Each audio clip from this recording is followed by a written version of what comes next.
My name is daughter of Yisrayl, Yahaqob, and I'd like to serve you as a priestess starting very soon.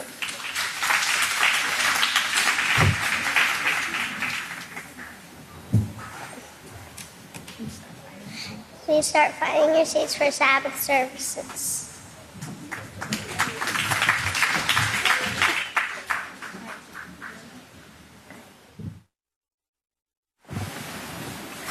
Shabbat Shalom, everyone.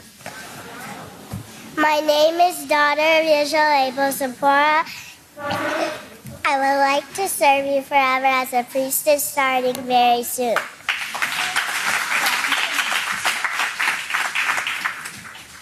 It's a privilege and honor to present to you the sons and daughters of Yisrayl now entering the sanctuary.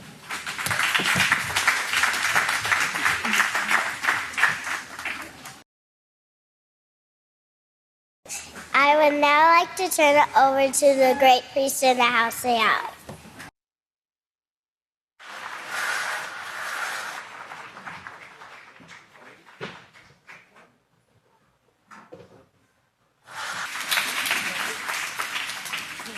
Shabbat Shalom, everyone. You can be seated.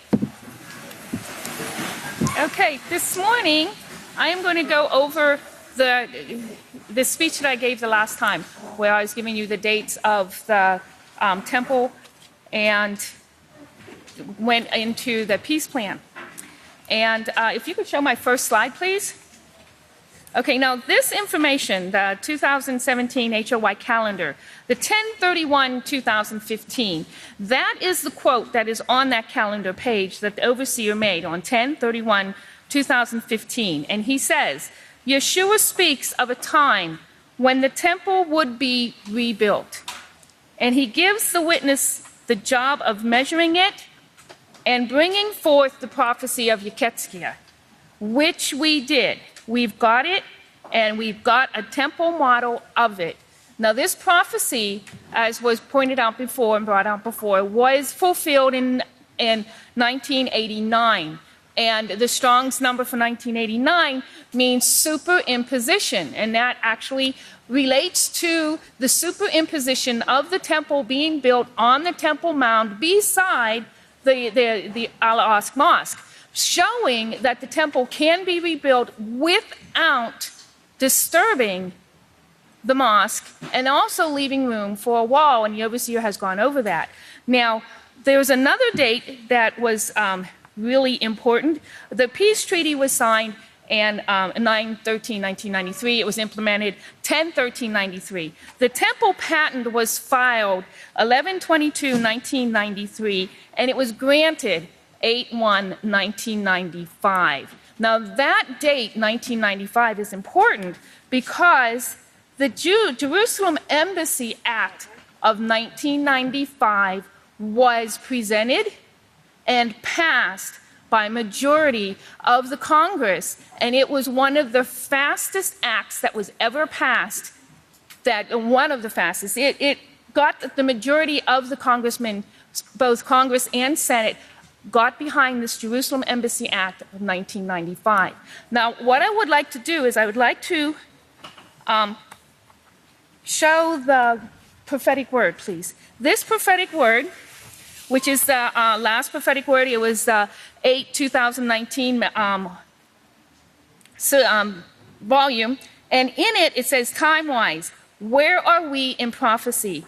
And this time-wise prophecy article actually goes into extreme detail explaining how the 1993 Act peace plan was signed and the Embassy Act was enforced, and it kept the last 3.5 years of the peace plan from being implemented for over 20 years.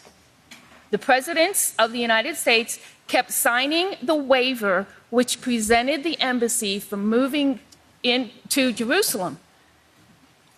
President Trump signed the last waiver in December 2018.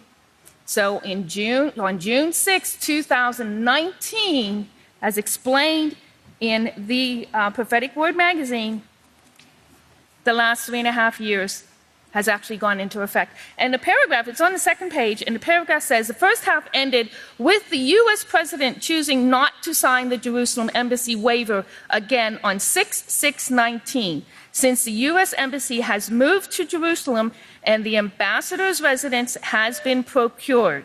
Signing the waiver every 6 months for over 20 years kept the second half of the 7-year peace plan from going into effect. The Trump administration has already said there is no need for delaying the plan again by signing the waiver. So with this, the world will see the next prophecy come into effect. So that is awesome, because in the Mark of the Beast, the overseer actually first started bringing forth the 7-year peace plan. And he brought it forth in a way that people would be interested, intrigued, and want to know more without overwhelming them with everything that Yahweh has given him. And he has given this information to us the same way. He has given us little tidbits here and there, given us some, pulled back to make sure we would understand what was given to us. Once he saw that we understood and we were realizing the prophecy was beginning to take place before our eyes, he gave us more and more and more information. Now, in the news today, can I have my next slide, please? Yeah. Okay, now, as you can see, on the Yahchanan prophesied temple fulfilled in 1989, you will see that the patent number is 36951, and it was filed in 1993, and it was actually signed, the peace treaty was signed in 1993. In 1995, the patent was granted, and in 1995, Prime Minister Yitzhak Rabin was assassinated.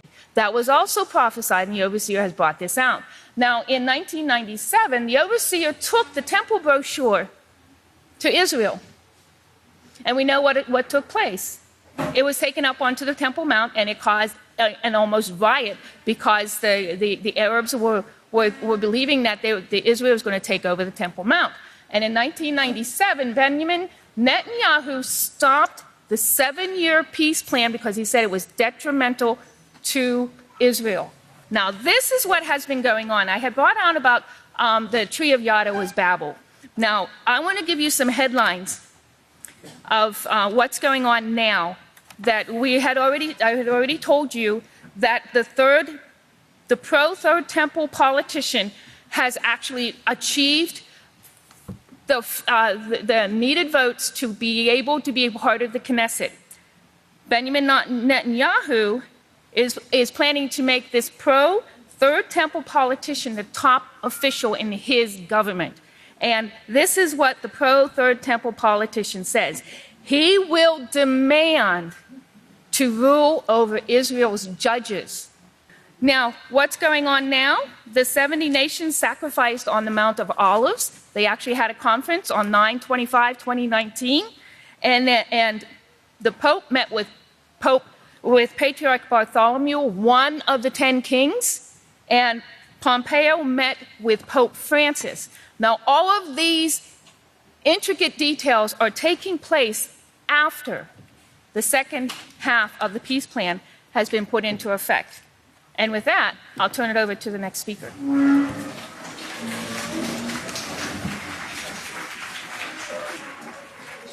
Shabbat Shalom, great saints of Yahweh. Please be seated. Yahweh's peace be with you. Who's excited for Day of Atonement?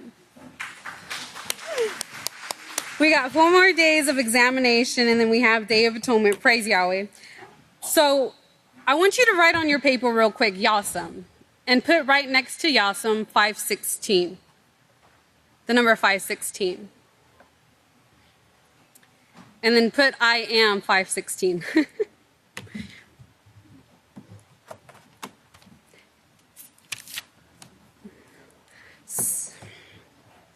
So who are the sons and daughters of Yahweh? The ones in complete, utter unity with Yahweh and his laws, and in unity with the high priest and the overseer, the last day's anointed witness. Now, can you tell me something? Can 2 walk together unless they be in agreement? No. Can you tell me something else? What fellowship does light have with darkness? What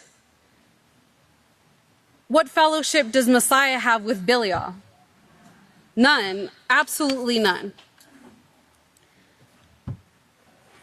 So we can't be unequally yoked together with unbelievers, right? Because then we're not in unity with Yahweh. To be in complete unity with Yahweh, we have to be completely separated from the world, walking exactly by the instructions of the overseer, right? All right, I need you to get this. So, who are the sons and daughters of Yahweh? I'm going to get to my point. So, right here we have 3 numbers, and it's pretty cool how Yahweh, he's always describing us, right? So, the first number is 383, and it means to stand out. The next number is 3345, and it means burning, and this reminded me of the 7th lampstand. And then the last number is 2298. And this is what's amazing, is that Yahweh put in the gematria, this 2298 means one together first. And it goes to a number and it corresponds to 2297 and so on and so forth. And the final number, which is the primary root, it's 258, and it means to unify, collect, to unify and collect. Even in one's thoughts. You know that scripture where it says, and they were all in one accord. All with the same mind, right? Okay, so get this. Collect unified at Abel. And it means 1074. Praise Yahweh. And this is, oh, I can't, oh my word. Okay, Yahweh unified at Abel is also 1074. Now, I have a little thing that I want to show you real quick. Y'all remember these fans? Yahweh has tagged you 1074, right? So every time I show 1074, I got to remember to show this. So, who are unified at Abel is 1074. And then I think for my last one is who stands out is also 1074. And these are all, they're all completely in unity with the numbers that were corresponding to who are the sons and daughters of Yahweh. This unification, right? Being unified with a body of laws through the overseer and the high priest and Yahweh himself. And it's so amazing. It's because, it reminds me of Mattithyah 16:18, right? Where upon this rock, Yahweh unity, I will build this house. And everything that describes unification is tagged with the number 1074. So everybody is in this. I just think that's absolutely amazing how Yahweh already planned this out. And it also reminds me, the burning, the 7th lampstand. If y'all remember the series of the planned genealogies, and an overseer explains in depth how he already had everything planned out, and through this breeding process, he has brought each and every one of you to this house with that desire to be a part of his family. I mean, just think about how magnificent Yahweh's mind is. Each and every chromosome and protein that had to go in your body, that is absolutely. And then to think that overseer knew all of this by reading the scriptures and being inspired by the high priest Yeshua. It's just how does he do that? I mean, to walk through overseer's mind by reading these books, we barely get a glimpse of what it is in the last days anointed witness when chosen by Yahweh to teach this message to all nations. If you, it reminds me of the Two Witnesses book. In the Two Witnesses book, he starts off with 2 scriptures, and just with those 2 scriptures, anyway. And throughout the entire book, he breaks up everything, and then it's like he's showing you the process, the thought process that he took and putting into and dissecting everything that he's learned and that Yeshua showed him by inspiration. It's absolutely amazing how connected he is with the only source of power in the universe. Praise Yahweh for the last day's anointed witness. And what's even better, we get to sit at the feet of him, like every Sabbath, and we're here and we're unified together. And then it's absolutely amazing. Praise Yahweh, great sons and daughters of Yahweh. Also, 516 means worthy. And when you put who are worthy, it's 1074. Praise Yahweh. And with this, if you'd all please stand. I'd like to turn it over to the next speaker. Shalom. Let's make the peace of Yahweh be among us. Please be seated. The title is Just Like Yahweh. The first gematria to see how we are just like Yahweh is who is wondrous. I was asked to put this in the gematria. And you see that number 2476, we're going to go over these numbers. And that means to overthrow. And that means to defeat. And with Yahweh, all things are possible. Our Father is a teacher of peace. Yahweh is our refuge, our shield of protection. And it's our confidence in him, in his stability, in his sureness, that we have safety. That in the Greek, that 2476 means to make, to stand, establish, appoint, abide, has ordained. In Daniyl 12, 1-4, it says, at that time, one who is like Yahweh will stand up at Abel, Yisrayl, the great priest, who stands at Abel to teach Yahweh's just, perfect laws to the children of your people. And there will be a time of trouble, such as never was before. And there was a nation to that same time, and at that time your people will be delivered, everyone who will be found written in the book of life. That number 1248 in the Hebrew means an heir, an appointment to a throne, a son. And that goes to 1121, a builder of the family name, to build the family, the house of Yahweh, to establish it. And in Greek, 1248 means an attendance, a servant, a teacher, a minister, an administration, pastor. In the Strong's, the Hebrew 208 it means strong. It goes to 209 means strong, 207 means strong, and 202 means the power and the strength of Yahweh. We know that that power and that strength of Yahweh is Malakyah 4, verse 5, where it says, I will send Isayah, the law and the prophets, which is the strength of Yahweh. And only one in these last days has had the knowledge to bring forth the Isayah. Now, when you add all those numbers up, you got 3932. And that references Mattithyah 25, where it talks about the 10 virgins. Now, only 5 prepared themselves. So let us make sure that we are preparing ourselves as one of the wise virgins. Okay, the next gematria is who's Yasam? And I was asked to put that in too. Who's Yasam? Now, we know who's wondrous. Who's Yasam? Now, that number 1632 means man of great. A stone, a pebble, small stones used to cast lots to determine the will of Yahweh. In Yahchanan 6:38, it says, for by no means have I come from outside Yahweh's authority to do my own will, but rather to do the will of the one who sent me. And that's what the overseer always does. He doesn't do his own desires, his own wants. He always acknowledges Yahweh and asks him for what steps that he should take, just like we should. And that's why he has such great success, because he's not doing his own will. That number 1632 in the Greek means to pour out spirit holy. And we know in Yaaqob 6:63 it says it is the spirit that gives life. The flesh is useless. The laws that I give to you, they are spirit, and they are life everlasting.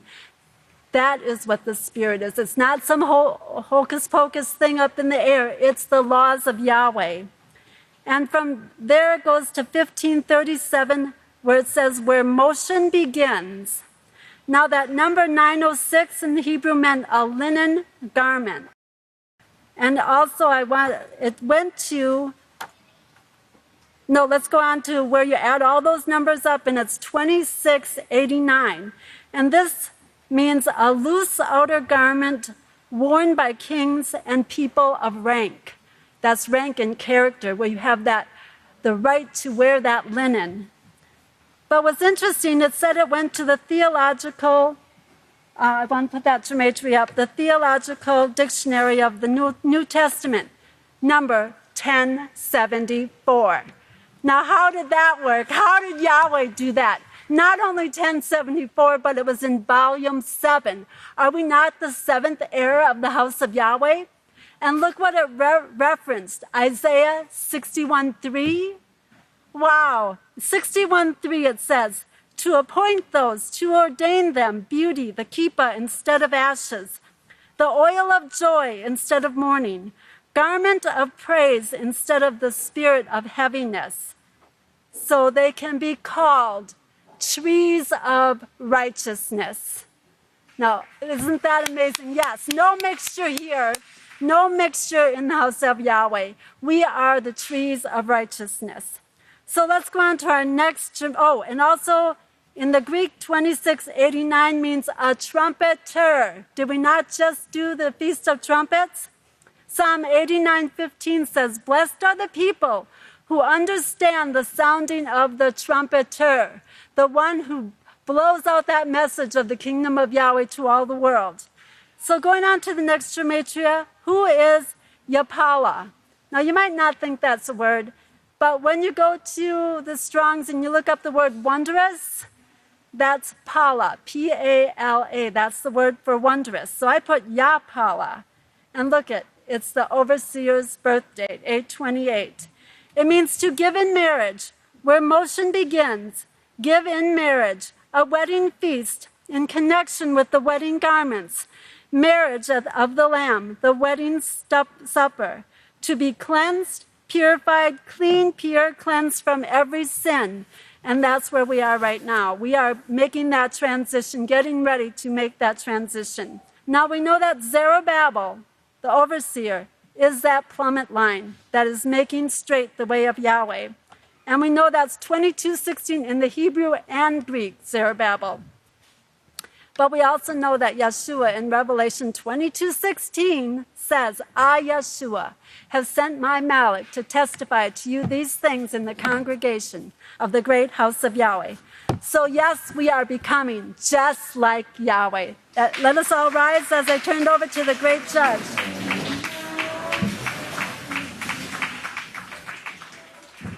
Please be seated.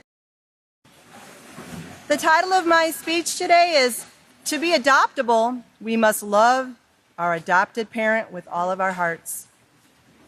Now, when we first came to the house of Yahweh, we were really orphans. We didn't have a father. We were floundering around out in the world. We had no idea. And when we came to the house of Yahweh, we found out that we were not going the right way. I'd like for everyone to turn to Yeremyah 17.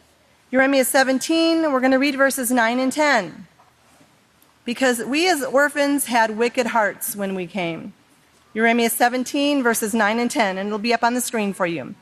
The heart is deceitful above all things and desperately wicked. Who can know it? I, Yahweh, search the heart. I test the mind, even to give every man according to his ways and according to the fruit of his doings. Okay, we were orphans. We were called to the house of Yahweh. We were put in this adoption process, but we're not quite there yet. But does Yahweh just leave us floundering? We got to figure it out for ourselves? Does he? We just came here orphans with wicked hearts and just figure it out? Yahweh gave us the greatest teacher in the world. And I said, well, let's put Yahweh's greatest teacher in the world. Let's put it in the gematria. Do you see what we get here?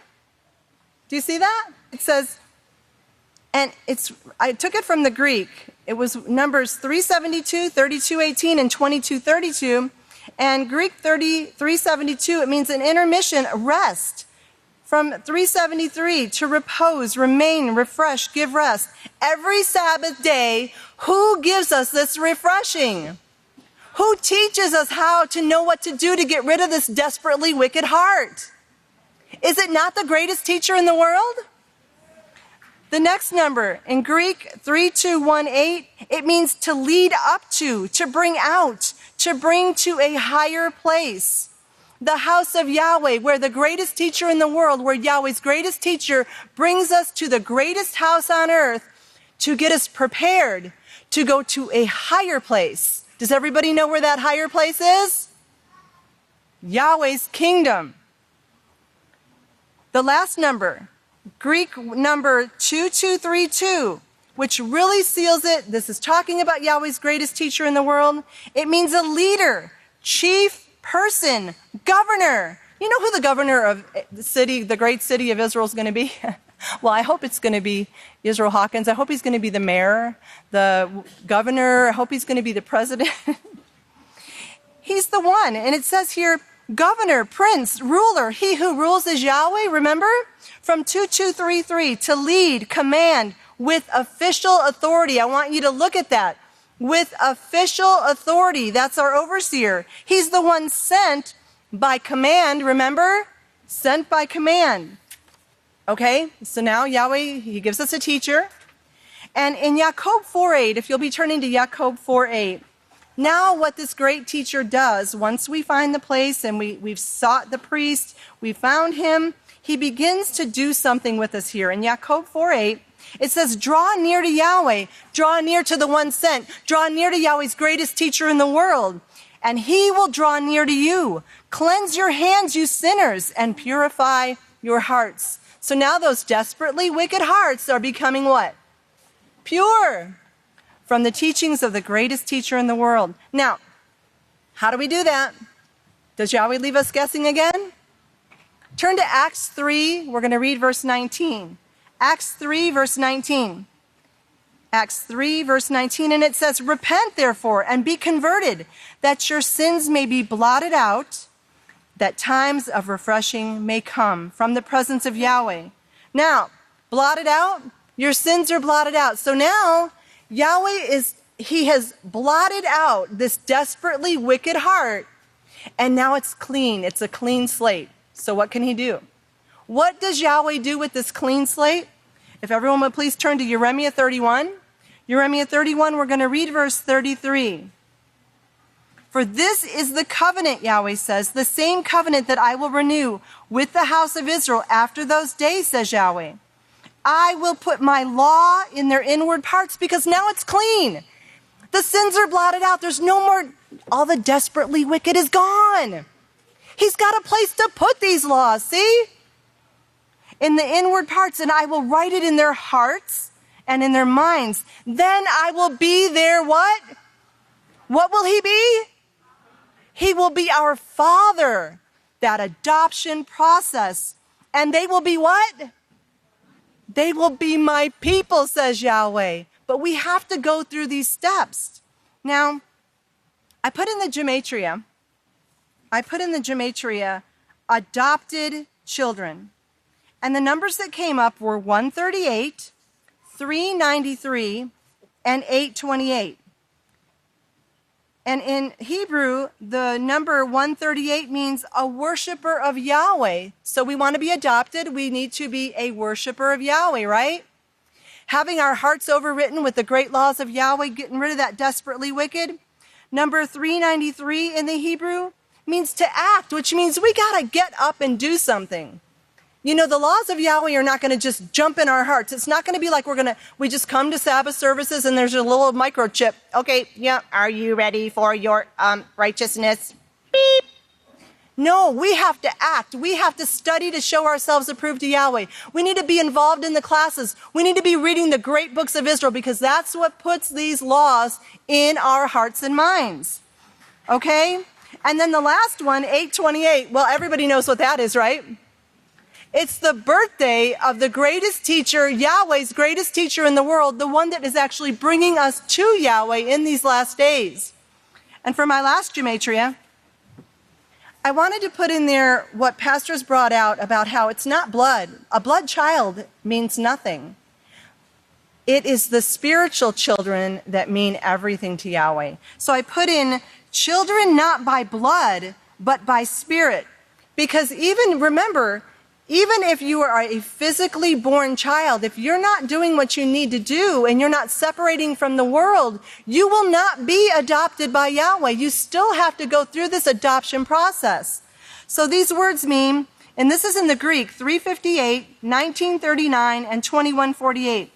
Number 358 means house of favor. From 1004, probably from 1129, everyone should know what that one is. A house in the greatest variation of application, especially a family. House of Yahweh, a family. 1939 is a form of 1938, which means majesty of Yahweh. And that's where we're going. To the glorious, remember the revealing of the sons and daughters of Yahweh? This is majestic. This is glorious, house of Yahweh. And the last number, would be number 2148 in the Hebrew. Yahweh has remembered. Yahweh has remembered. Remember, he has blotted out our sins. He remembers them no more. But what he remembers is our righteousness. Stay righteous, house of Yahweh. Become adoptable. Be ready to be adopted into the greatest family of Yahweh through our great and awesome, great Yahweh's greatest teacher in the world. And at this time, if you'll please stand, I have the most awesome opportunity to turn it over to the great priest in Yahweh's house. Praise Yahweh.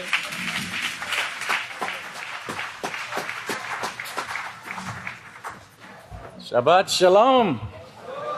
Don't ever forget how blessed we are to be in Yahweh's great house. Continue on. At this time, we get to hear from great deacon Michael Ossoff. Shabbat Shalom. Please be seated. Peace of Yahweh be with each and every one of you. Before we start, I wanted to mention that our great teacher, Yisrayl Hawkins, has written a new song. And for those of you who are gematria experts, the title is called The Salvation. And the main line that catches my attention is, teaching war no more is the everlasting power. Teaching war no more, that is the everlasting power. The salvation. So if you'll turn over to Isaiah 2, that's found on page 531. Isaiah 2.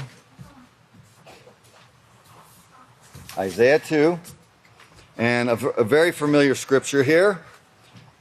Isaiah 2, verse 2, it says, and it has come to pass in the last days that the mountain promotion of the house of Yahweh will be established in the chief of the nations and will be raised above all congregations, and all nations will eventually flow to it. Now, I looked up that word mountain, and it of course, it means mountain, it means elevated place, it means an exalted place, but it also meant a dwelling place, which is what people do. They come here to dwell where peace is taught, to learn the ways of Yahweh, to sit at the feet of the priests, and to be taught the ways of Yahweh that will bring peace to their lives. Okay, so now let's turn over to Mattithyah. Mattithyah 5, and that's found on page 731. 731. Mattithyah 5. And in verse 14, it reads, you are the light of the world. Now notice this next line, a city. Now who's he talking about here? A city which is set on a hill, which is also one of the meanings of the word mountain in Isaiah 2:2. So who is he talking about here? A city set on a hill cannot be hidden, cannot be hidden, cannot be hidden. He's talking about the house of Yahweh in these last days. So let's jump into this code search, and the title of this code search is The City of Yisrayl. Now this one's really, really amazing. It came up with a lot of stuff, so let's go over here. I'm going to show you something right here. Okay.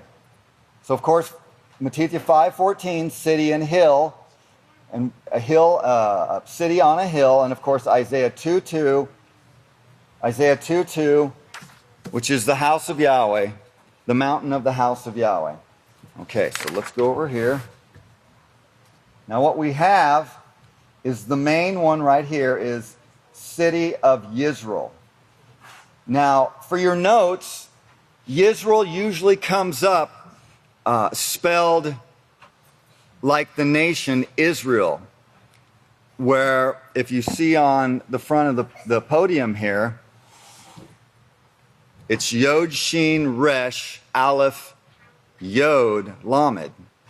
Okay, now the way the Hebrews spell it, they don't put the Yod before the Lamed. Yod, Lamed means strength. That is the correct way to spell pastor's name, Yisrael. Well, that's the way it came up in the code. Usually it comes up like Israel. But it came up one time, city of Yisrael, spelled the way we spell it in the last days, which could only refer to Yisrael Hawkins, no one else. Okay? So this is definitely talking about pastor's city, city of Yisrael. Then right here, crossing it, is the word wondrous. Wondrous. All right? Then over here, crossing all the way across here, is the word Yasam. Yasam. Yahweh uses the word Yasam too, just like us. Yasam. Okay? Then we have this word right here, which goes all the way across, which crosses city. Peace is the word peace. Right there. Okay? Then this one was interesting. It came up 4 times, but twice they were stacked on each other, which was really unusual.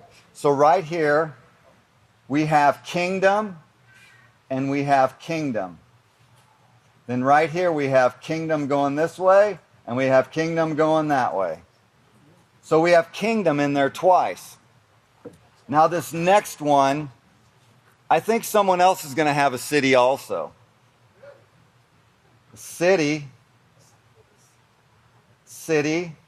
of Yahshua. So obviously Yahshua is going to have his own city also, where he worked out of, Abelin. Okay? Then right here, we have seventh. Seventh, meaning seventh Malak. And also the seventh sanctuary city. Now if we go over here, this one was pretty amazing. It's all right in here in this little pocket. And this city is going to be a city of refuge. The house of Yahweh is a place of refuge for people who are beat down from the world, who want the way of peace, who are tired of the pain, the hurt, and the suffering. This is where they can come to be relieved of all their hurt and their sorrow. Only at the house of Yahweh. Only at the house of Yahweh can you receive peace, joy, and abundant living. Okay, so right here, we have sanctuary city from blood avenger. Sanctuary city from blood avenger. Where? Abelin, crossing the whole thing. Now this is spelled Abelin like we spell it in the front gate, like we spell this Abelin, Abelin. Not the way they spell it for Abilene, Texas, Abilene, Kansas, Abilene, Israel. It's spelled the way we spell it right here, the way it is spelled correctly. So that Abelin crosses that whole area of city, blood avenger. Sanctuary city from blood avenger. All right? Now this one came up showing that our great teacher and someone else is going to be ruling in the city together, serving together once again. And there's 2 names right here. Can anybody guess what they are? Oh man, I just heard it. How about Bill JG? Bill JG. Yes, they're going to be serving together throughout all eternity. Bill and JG. I thought that was wonderful. Okay. Then this one comes up in nearly every search. Every search we see this. And again, only can be applied to us in these last days. Abel Way. Abel Way. Only here at the House of Yahweh. Abel Way. Okay. Then we have capital, which is this one right here, which will be a capital city for judgment, a city for protection, and a city for guidance and knowledge in the ways of Yahweh. And of course, we have protection. Protection. And right here, we have priests. But it also, in the Hebrew word, it also meant Kohanas, Kohans and Kohanas, the Kohanim, the great teachers of the house of Yahweh. Now this last thing was amazing. And Pastor said, well, that's never taken place before. In all four corners of the search, here, here, here, and here. Debar Yahweh. Laws of Yahweh, laws of Yahweh, laws of Yahweh, laws of Yahweh. The laws of Yahweh is what's going to bring peace and help this world from the tragic way of life that they're living, the ways of death and sin. Through the priests of Yahweh, there's protection at the capital city on Abel Way, with Bill and JG serving together at the sanctuary city, protection from the blood avenger at Abelin, the seventh Malak, along with the city of Yahshua, in the kingdom, teaching peace, yasam and wondrous, through the laws of Yahweh at the great city of Yisrayl. Now, other words that were found that I just didn't have room to put up were perfect, prophets, prophetesses, quiet, faithful, 2020 to 2021, beacon, joy, nobleness, industry, and kings and queens. Kings and queens. That's so great. So great. So, everybody have a wonderful Sabbath. If you'll all please stand. I have the joy to turn it over to a great priest in Yahweh's house, the great Khan, Benjamin Krause Hawkins. Shabbat Shalom. Yahweh's peace be with everyone. Please be seated. Okay, so can we have the title slide, please? So everybody can write this down. It's going to be real hard. City of Yisrael Part 2. Hopefully you've been listening to City of Israel Part 1 and refreshing your mind. But I will refresh you a little bit if I can have the next slide. Last week we went over some numbers regarding this city of Yisrael that we've been hearing about. And I didn't mention to you, if you notice a couple license plates here, I didn't go online and find those license plates. Those license plates found me while I was sitting at a stoplight in Laredo, Texas. This first one, 3478, came on the first day Pastor gave me this assignment. It's the first license plate I saw while I was sitting at the stoplight, and I took a picture of it. The second one came this second week while I was working on Part 2. Notice, because 3478 is from 8280, and there it is on that license plate, which means Yisrael, okay? Yisrael, with the Y, remember that. So remember, the 1122 is an important number that will be coming up, and it means builder of the family name, anointed, firstborn, also colt. There's a whole page of definitions of 1122, and we can't always put them all in, but we have to kind of put the ones in that fit what we're going to be talking about today. And then it's from 1129, it means to build, set, establish, and build up Yisrael. And 1122 in Greek, remember, it means a man learned in the law of Moshe, a teacher, a writer, a recorder, which is also another name for a witness, is a recorder. from 1121, writings, literature, and there he gives your name, Bill Hawkins, right? All right, so next slide. All right, so today is 10/5.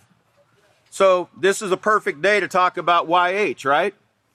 Remember 10/5/6/5, Yod Hey, Wah So 10/5, Yisrayl H. Hawkins.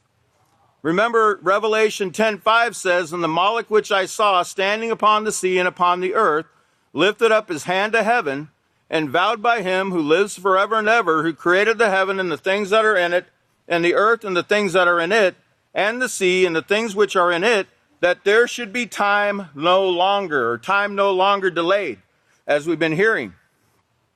Is the Moloch of Revelation 10:5, you see 322. A Moloch standing upon the sea and the earth, 322, that's Pastor's tag, one of Pastor's tag, issued in 2016. And now let's look at vowed by him who lives forever here. It's 1837, and it means judgment, which is what he's announcing. 1837 in Greek means to sound forth, referring either to the clearness or loudness of the sound, to sound out. And if you remember the next verse, Revelation 10:7 says, in the days of the voice of the seventh Moloch, when he will begin to sound. Remember that? It means sound out. The second number there, it means it's 1122, drop that 0, and it has all the meanings we just talked about. Builder of the family name, builder of the family, anointed, firstborn, colt. From 1129, to build, establish, build up Israel. Strong's Greek 1122. A man learned in the law of Moshe, a teacher, a writer, a recorder, from 1121, writings, literature, and bill. Again, giving you the name of the witness Yisrael that he was born with. Strong's 1278, that third number, drop the 0, means thing created. From 1254, to choose or transformation, which you're going to hear more about. Something new, select, which is occurring right now. There's a selection taking place. And then also cut down, because remember that evil tree is going to be cut down in this time period and cast into the fire. Can I have my next slide? Because I showed you a picture on the way out last time. Some of you might have noticed the 21% on my phone. That was an accident. And it was at 2:08 p.m. when I snapshotted these. I didn't want to make 3 different pictures, so I just snapshotted all 3. And that's the details that came out on the phone. 2:08 would be like 28, just drop the 0.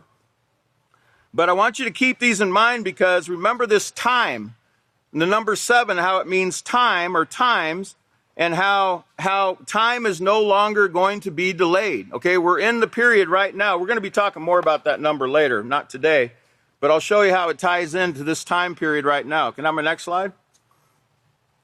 So Pastor, in the books of Israel, the 17th book of Israel, chapter 13, verse 80, here's what he told us. We're going to come out of this world. We're going to come out of this world, all of us. We're going to have our own nation. We're going to have our own city. Yahweh plainly said that we will have our own city. That's just part of the prophecy. It starts with getting our own land, and we have our own city. All of these things didn't start when I was born, but get this, they were built from there. Remember, the word 1122 means to build, okay? Everything built from the time Pastor was born in 1934.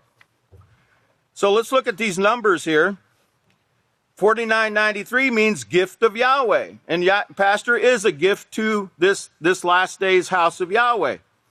2995 means set up by a noble, mighty, leading man. Okay, this city of Israel is going to be set up by a noble, mighty, leading man. And it goes to 1129 to set up, establish, build up Israel.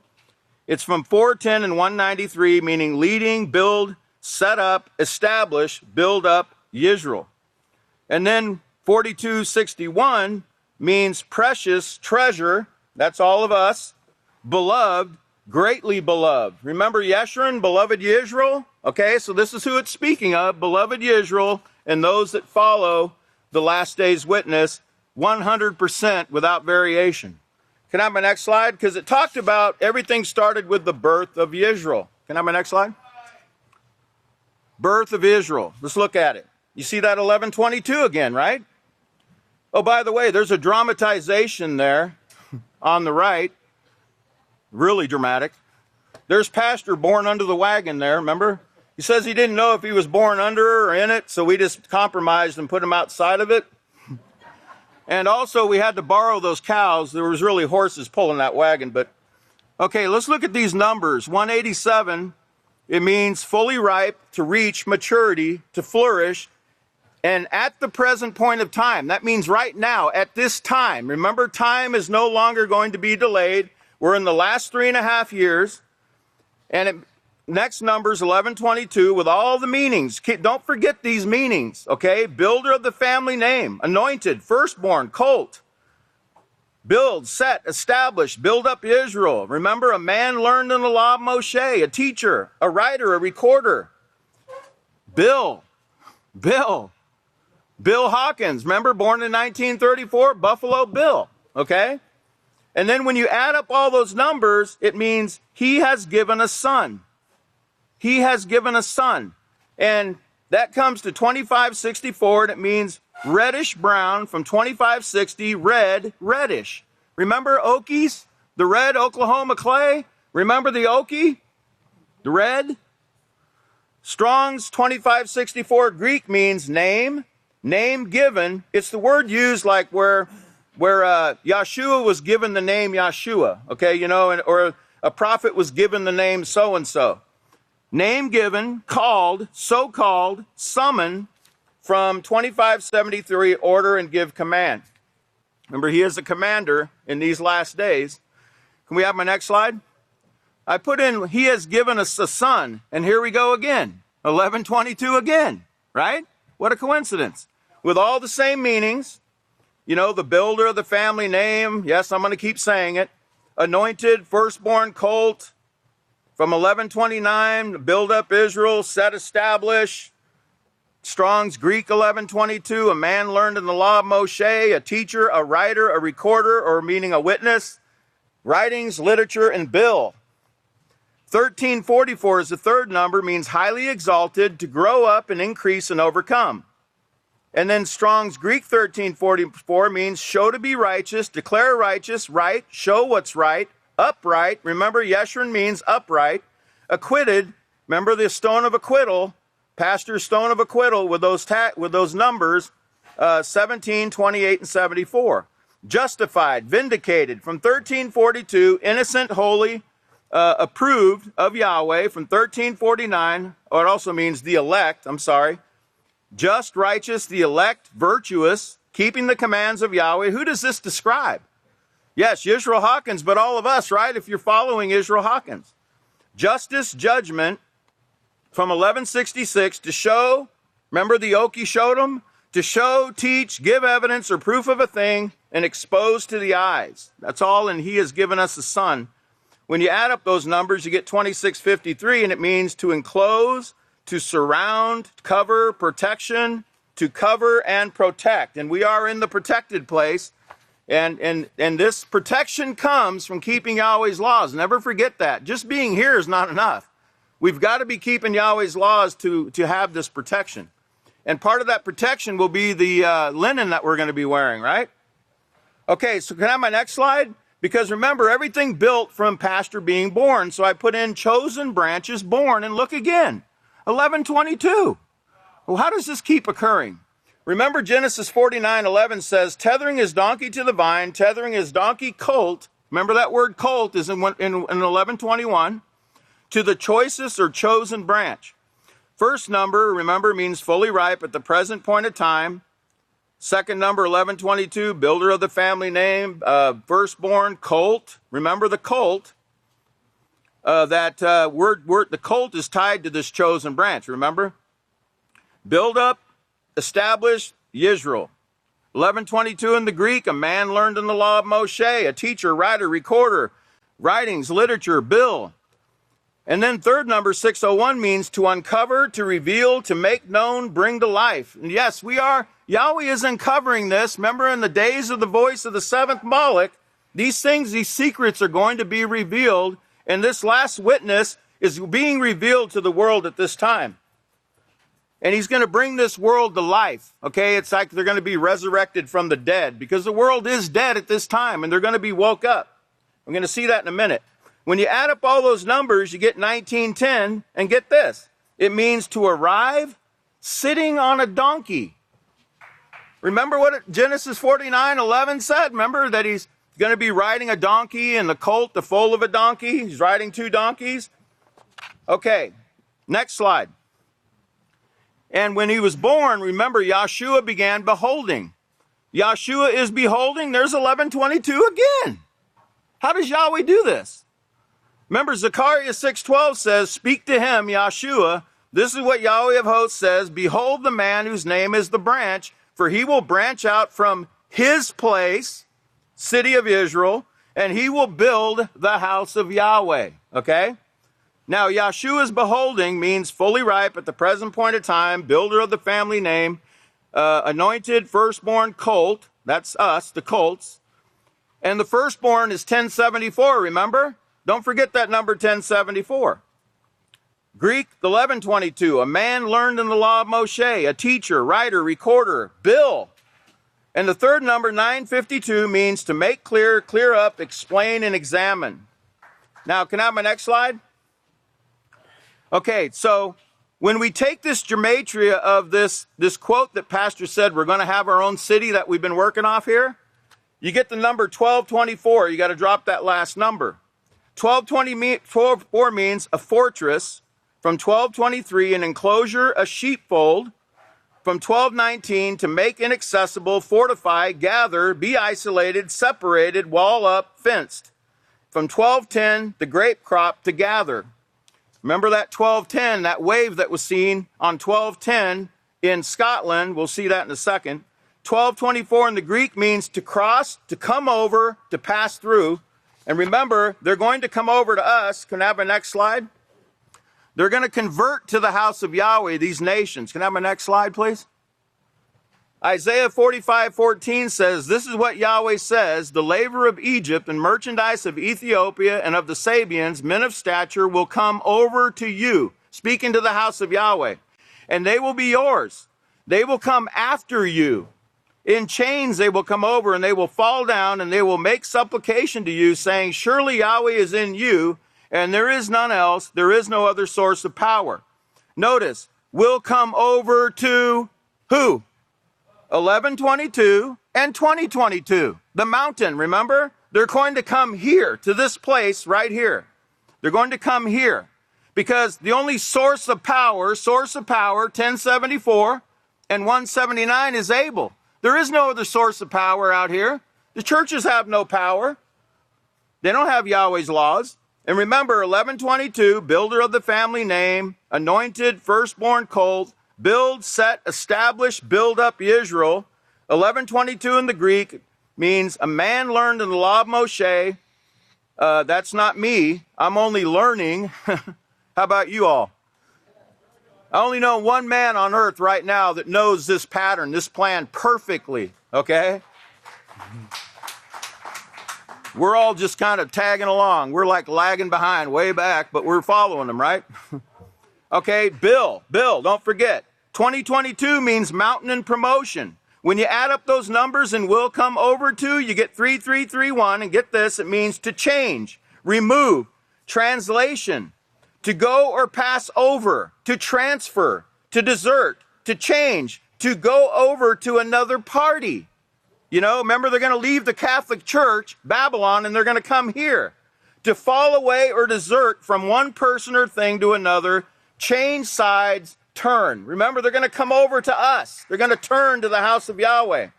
Can I have my next slide? Yeremyah 51:44 talks about it. He says, I will punish Baal, the Lord, in Babylon, and I will bring out of his mouth what he has swallowed. Then the nations will not flow to him, to Babylon anymore. Yes, the wall of Babylon will come down. If you notice that word flow, it's 5102. Drop the 0. That's 512. And that's the same number that's in, I will bring out his mouth what he has swallowed. 512, that's Pastor's I'm in full control dream from 512 that Yahweh shows. He's doing this. Yahweh's doing this. Okay? 3072, the second number, is Yahweh Zitkanu, used in Yeremyah 23:5, which means Yahweh is our righteousness. Okay? And Yeremyah, or Yahweh's at canoe is 1074 in gematria. The third number, 5108, means to bear fruit, bring forth fruit, flourish, increase, flows. Flows. Yes, they're going to come here. Remember Isaiah 2? They're going to flow to the mountain here. Now watch this. Now my next slide. This is illustrated right here in this picture right here. Yeremyah 51:44 says, I will bring out of his mouth what he was swallowed. Remember the wave picture on 1210 off the coast of Scotland. It has both witnesses, but pastor's forward in the wave. When you turn it sideways, okay, notice what you see, a man that looks very sickly, he's pale, and there's a hand reached around him saying, spit it out. Spit out what you've swallowed. Spit it out, Babylon. Spit it out, because the meek are going to inherit the earth. The meek are going to inherit these things, not you. So spit it up. You see that? Now, pastor is in one of those fingers on that right hand. You know why? He is the signet of Zerubbabel. He is Zerubbabel, Yahweh's signet ring. He's in the fingers there. He's on the signet finger on the right hand. That's Zerubbabel, the one who opposes Babylon at this time. Can I have my next slide? When pastor gave this sermon about we're going to have our own city, that was on 4/12/2017. Today's 10/5/2019. That was 906 days ago. 906 in Hebrew means white linen. Linen in the sense of divided fibers, flaxen thread, a linen garment, from 909 to divide, be separated, isolated. Now, when you put in those meanings, exactly the way I put them there, you'll see three numbers. You'll see number 1,000, which refers to this 1,000 years that we're fixing to go into here very shortly, this millennial reign. Remember, we're going to reign with Messiah. Look at the bottom. Reign with Messiah, 11:22. Okay? That's in Revelation 20, verse 4. They lived and reigned with the Messiah 1,000 years. The second number, 6, or also 1,000, also means linen, fine white linen. Okay? Speaking of this, the people that are wise that will shine. Okay, the second number is 6,000. Can I have my next slide? Notice here, Yisrayl is 1,000. It's also 654, and I showed you last week that means to turn back, to restore, to return, to bring back. Remember? They're going to come back over to us. They're going to come to us. They're going to turn to Yahweh. Strong's Hebrew 1,000 means linen, fine white linen. Okay, and then Strong's 6,000. Remember the 6,000-year plan that Yahweh gave to allow the mankind to go their own way. It means trouble.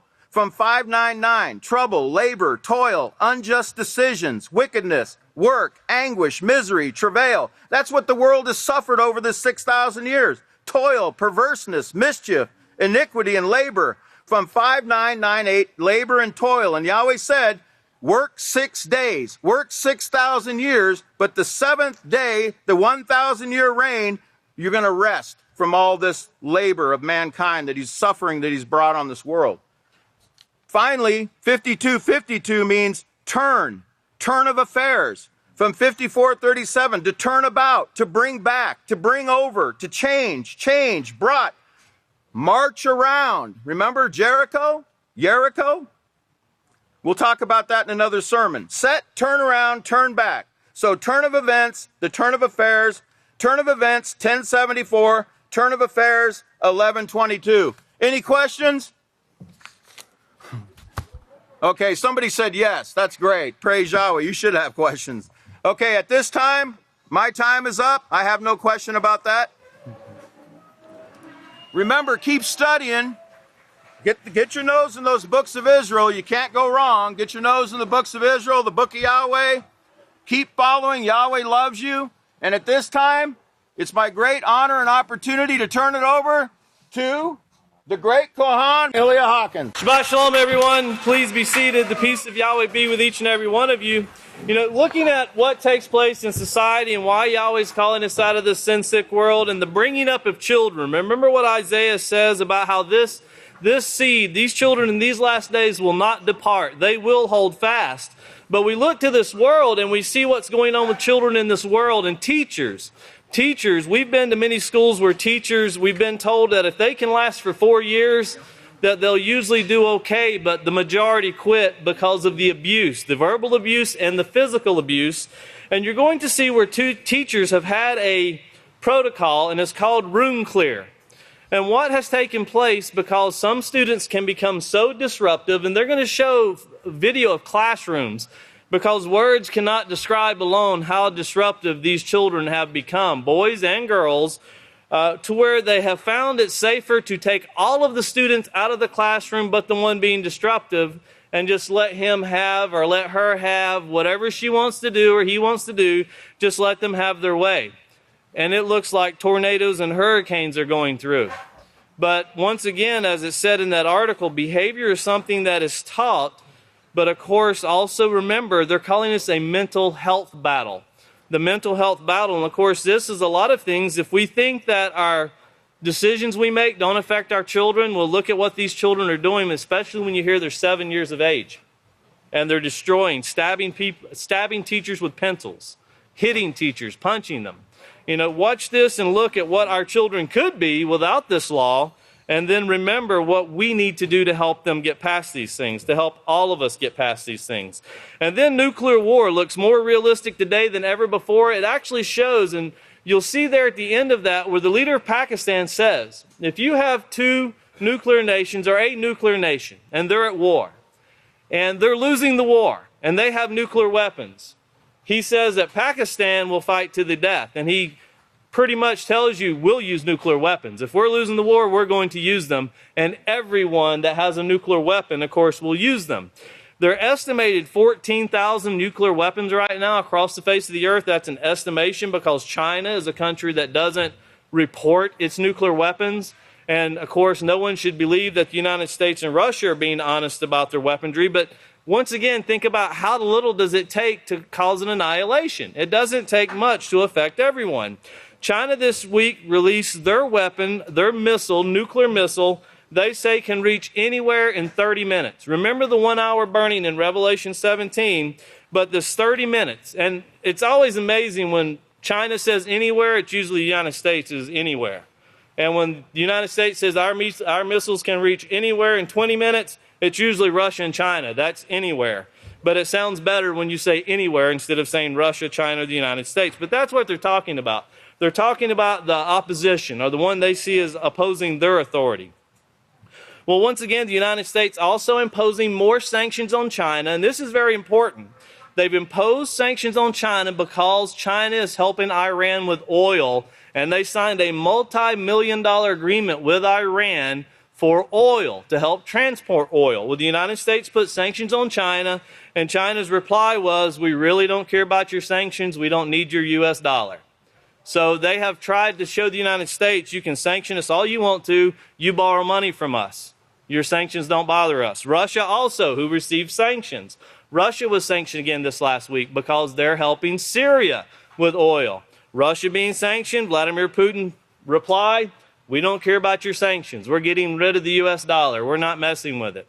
And then you have the leader of Iran coming out and saying that the U.S. dollar is nothing more than a weapon of war, and it's being used as terrorism, trying to control this buy, selling, and trading. But all of these things, sanctions, and notice oil. If you don't know how to spell the word economy, write this down. It's very simple. O-I-L.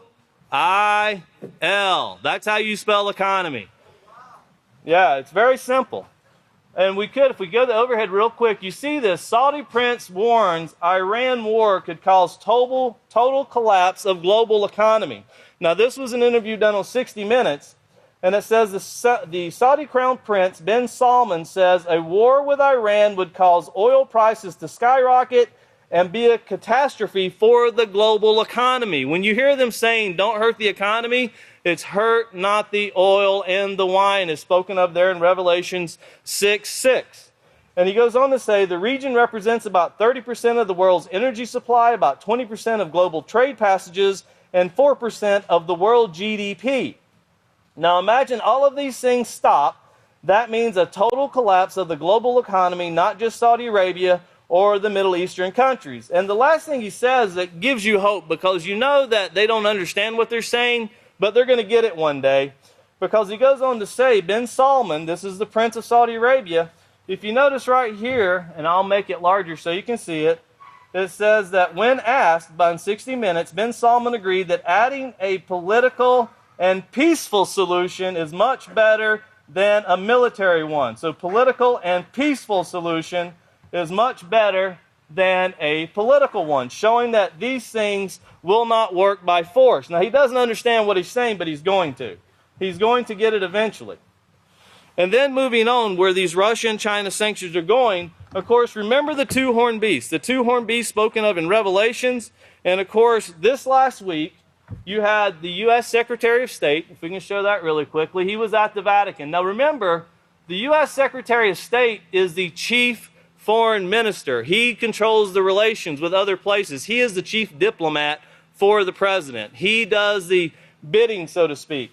Well, at the Vatican, you're going to see where he brings out several countries, how they're opposing a system. Now, he goes on to say in this article that at the Vatican on Wednesday, U.S. Secretary of State Mike Pompeo denounced authoritarian regimes and autocrats. Autocrats, that means people who rule with absolute authority. Now, notice the absolute, because that means they rule with authority and not recognizing the United States or the Vatican. That's what he's saying. They try to rule their countries without our input. And he lists regimes such as Cuba, Iran, China, and Syria. And he says when the state rules absolutely, God becomes an absolute threat to authority. Now, he's not speaking of the Creator. He's speaking of those who supposedly represent God on this earth, or the Catholic Church. Not talking about Yahweh. He's not talking about Yahweh at all, because this is the only place that represents Yahweh. But he's talking about how they want to rule these countries. And that's what you see the United States doing, being guided by the Catholic Church, their hand-given direction, saying, let us be like the first beast. Let us rule with all authority, and let us rule by force. So please take note of all these things. Notice the mental attacks on this world, but also notice this economy with hurt not the oil and the wine. At this time, if we could please go ahead and play the news. Pay close attention. The news you're about to see is fulfilling Bible prophecy.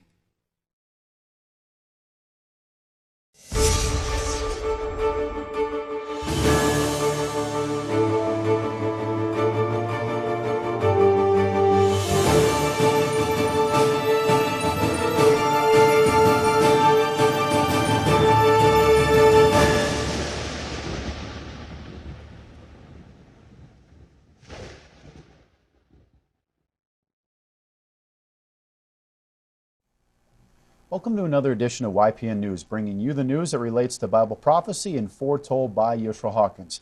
Well, in the news this week, we're going to talk about Russia is now having plans of helping China to develop their own missile attack warning system, which is essentially strengthening the ties between these two military superpowers.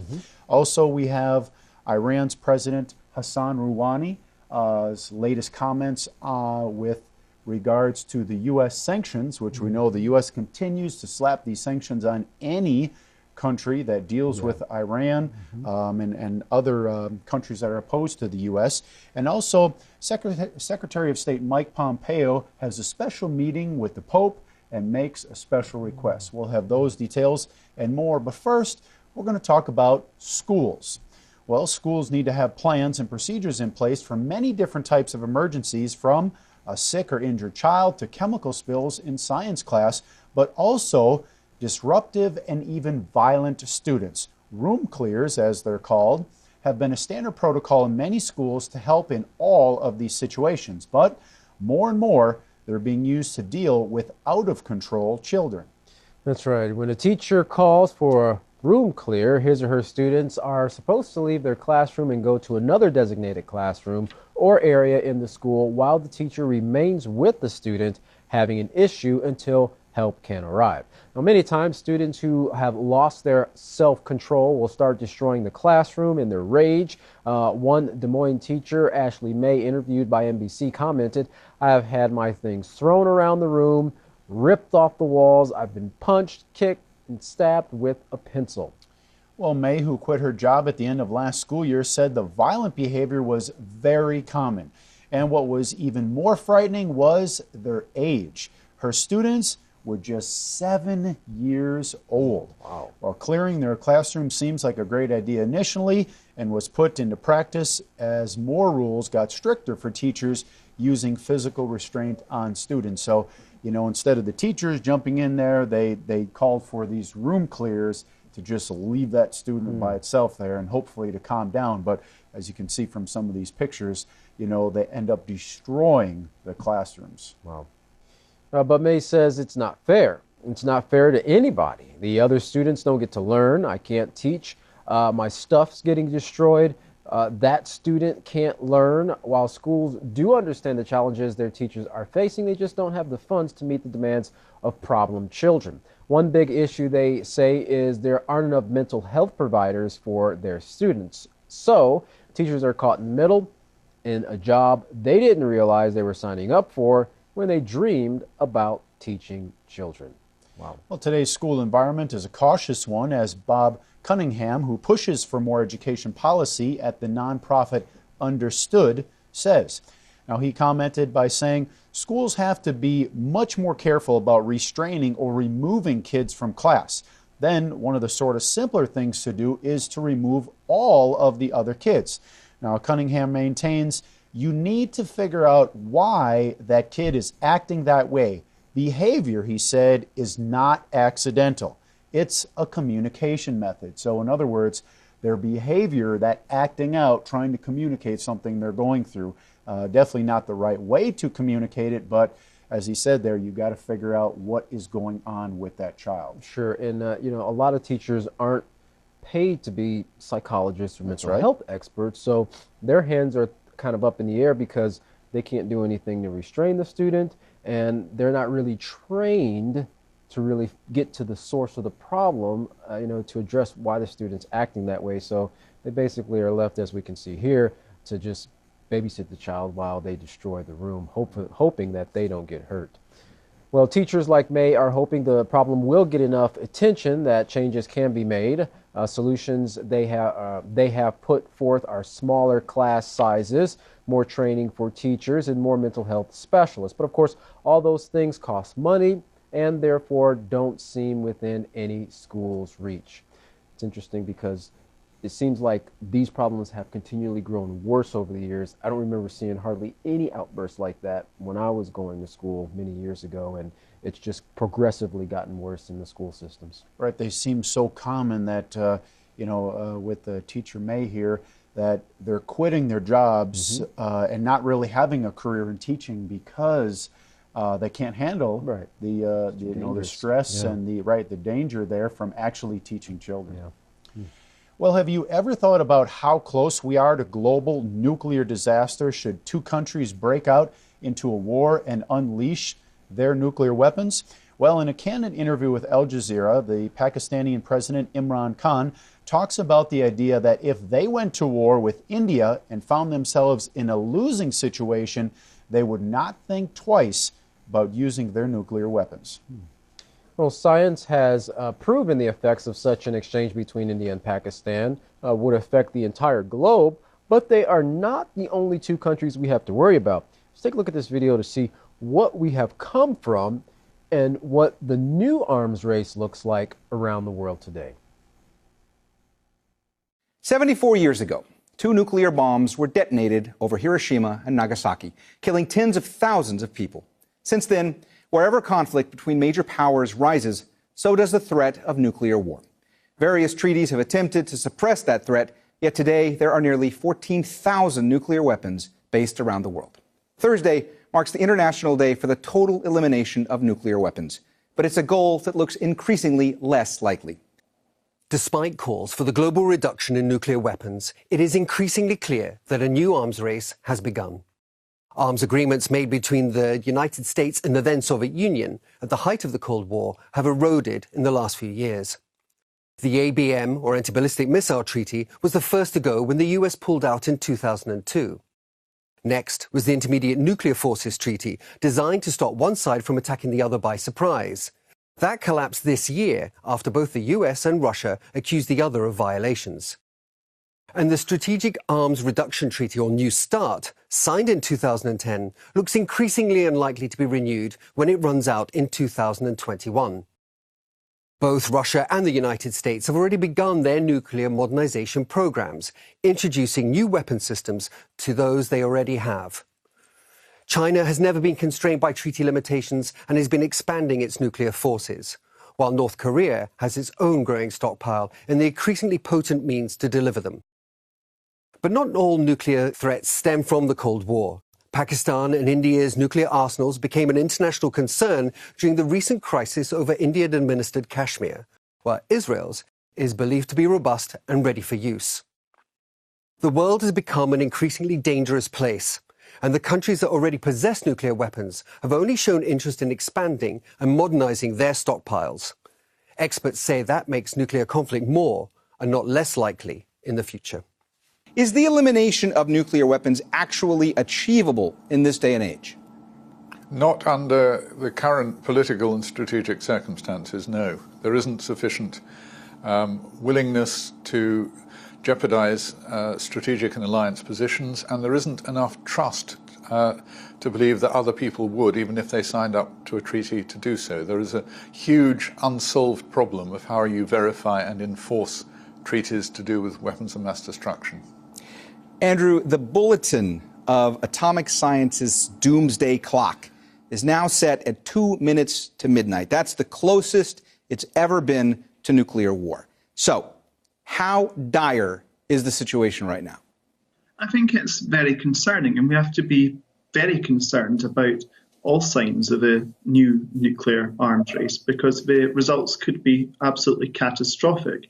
I agree with what Paul just said, that there is not at present the political will for kind of widespread disarmament we want to see. But that's not a reason why that shouldn't be what we're aspiring to going forward, because the risk is very severe. The idea of a nuclear-armed Putin, a nuclear-armed Trump, and the greater proliferation of nuclear weapons around the world is something which should concern us all. Lawrence, are there currently any nuclear disarmament negotiations underway? And at this stage, can diplomacy still work? Well, it can if both sides are willing, the two major nuclear powers, the United States and Russia. President Putin has offered to extend the New START agreement, which limits each side to 1,550 deployable nuclear weapons for 5 years. Unfortunately, President Trump hasn't taken him up on that. If that expires in 2021, given the fact that the United States has gotten out of the Intermediate Nuclear Forces Agreement with Russia, and then, of course, gotten out of the nuclear arms agreement with Iran, it looks like we're going in the wrong direction. And nearly, 50 years of progress from the Nixon administration through Obama seem to be going in the other way. All right, so this discussion has become increasingly relevant given the recent tensions between India and Pakistan over the state of Kashmir. I spoke to Pakistan's Prime Minister Imran Khan about the possibility of a nuclear conflict. Here's what he had to say. When two nuclear-armed countries fight, if they fight a conventional war, there is every possibility that it's going to end up into nuclear war. The unthinkable. I mean, if say Pakistan, God forbid, we're fighting a conventional war, we're losing, and if a country is stuck between the choice, either you surrender or you fight till death for your freedom. I know Pakistanis will fight to death for their freedom. So when a nuclear-armed country fights to the end, to the death, it has consequences. When a nuclear-armed country fights to the end, to the death, it has consequences. When a nuclear-armed country fights to the end, to the death, it has consequences. Andrew, let me ask you, when it comes to the potential for nuclear conflict, there is so much concern right now when it comes to Pakistan and India. How worried are you that this could actually happen at some point? It's something which we should be very worried about, because in any conflict between two nuclear powers, all it takes is one side to press the button, and that could kill tens of thousands of people. And even when we are talking about the limits and the plans for reduction which are being suggested, 1,550 nuclear warheads is still an awful lot of warheads. That could do a huge amount of devastation all around the world. Lawrence, the U.S. recently withdrew from the INF treaty with Russia. The U.S. has accused Russia of flouting the conditions of the pact. On the other side of that argument, the Russians, President Putin, he said that he believes that the U.S. withdrawal from the agreement has been counterproductive.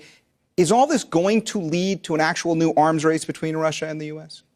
Well, it could, because both sides are modernizing their nuclear arsenals. For example, this year in our defense budget, President Trump has asked for what we call a low-yield nuclear weapon, which would have been prohibited under the Intermediate Nuclear Forces Agreement. So there is that danger. There is growing concern about China's arsenal. Many say that it's not subject to any international arms control treaties. So, first of all, how worrisome is that? And secondly, how large is China's arsenal? Nobody knows. They refuse to give details. They have a systematic refusal of transparency. So that means you can't even begin to discuss what numerical limitations would look like.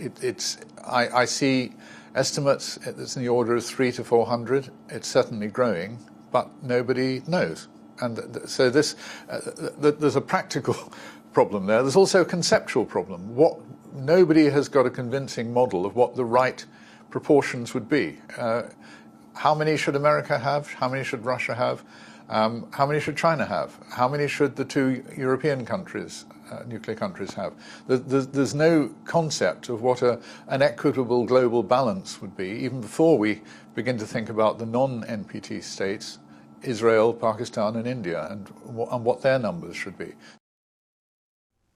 Well, some interesting comments that we saw in that interview that most all of the nuclear treaties that were in place have been either dissolved or will be dissolved in a few short years, right. Which we see has led to this new arms race.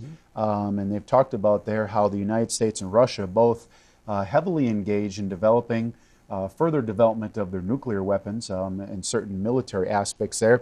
And also, interesting comment that there's no trust between the nations. So even if one would agree to reduce their nuclear weapons, there's no way they could trust another nation to do the same. That's right. Sad. Well, as if the trade war between the U.S. and China wasn't enough, now the United States has slapped new sanctions on some Chinese entities. The reasoning behind the sanctions, the U.S. says, is that they knowingly engaged in transporting Iranian oil. As we reported a few weeks ago, after the drone attacks on the Saudi Aramco oil field, the U.S. has issued sanctions on anyone who might trade with the Iranians who they held responsible for the attack. The U.S. did not limit these sanctions to countries but entities as well. Now, the U.S. believes China has been violating these sanctions, accusing 5 Chinese nationalists and 6 entities, including shipping subsidiaries of Costco. Well, Mike Pompeo, the Secretary of State, told the United States just the other day, quote, "We're telling China and all nations that we will sanction every violation and we will know about every violation." So basically, Katan, the U.S. is trying to shake down anyone who they believe is working with the Iranians and essentially bullying them into stopping.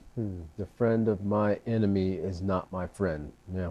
Well, while the U.S. applies maximum pressure, China is unhampered, maintaining that they have a lawful relationship with Iran and actually reject America's efforts to squash that.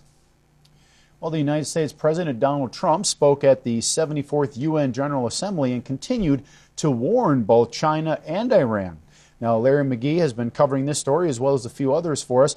Larry, what exactly did the president have to say to these two nations, and what if any response has come back so far? President Trump utilized the 74th session of the UN General Assembly to send warning shots at two of America's greatest targets, Iran and China. With the calm and measured delivery that analysts are calling an interesting change of style, the president called out Beijing for allegedly failing to adopt promised reforms. Far from being an innocent victim and a friendly economic alternative, President Trump laid bare the moving parts of China's art of war-inspired economic model, which he says includes market barriers, heavy state subsidies, currency manipulation, product dumping, forced technology transfers, and the theft of intellectual property and trade secrets on a grand scale. On Tehran, the president stated that as long as it continues to display behavior that America considers menacing, then American sanctions will tighten and not loosen. President Trump stated that if the leadership of the Persian people are not careful, then Iran will be reduced to a cautionary tale of what takes place when leaders abandon their people and embark on what he called a crusade geared towards the acquisition of personal power and riches. For Iran's part, however, it is the United States who are the crusaders, wielding, chopping, and cutting with the petrodollar and economic sanctions as opposed to the handheld sword. President Rouhani stated at a recent gathering that the weaponization of the U.S. dollar has produced economic terrorism. The Iranian leader, who was speaking at the Eurasian Economic Union Summit, asserted that U.S. sanctions are targeted at civilians. Mr. Rouhani also welcomed the opportunity to join the union, which would put it in official league with Russia, Armenia, and a number of other nations. The Persian head stated that he believed that such agreements are key opportunities for the economic integrity of the region amid instability between the participating nations brought on by U.S. trade restrictions. In response to the current administration's international call to arms against Tehran, Iran itself is instead calling on the international community to take collective measures and fight the menace of U.S. unilateralism. For IPN News, I'm Larry McGee. Katan Jeff, back to you.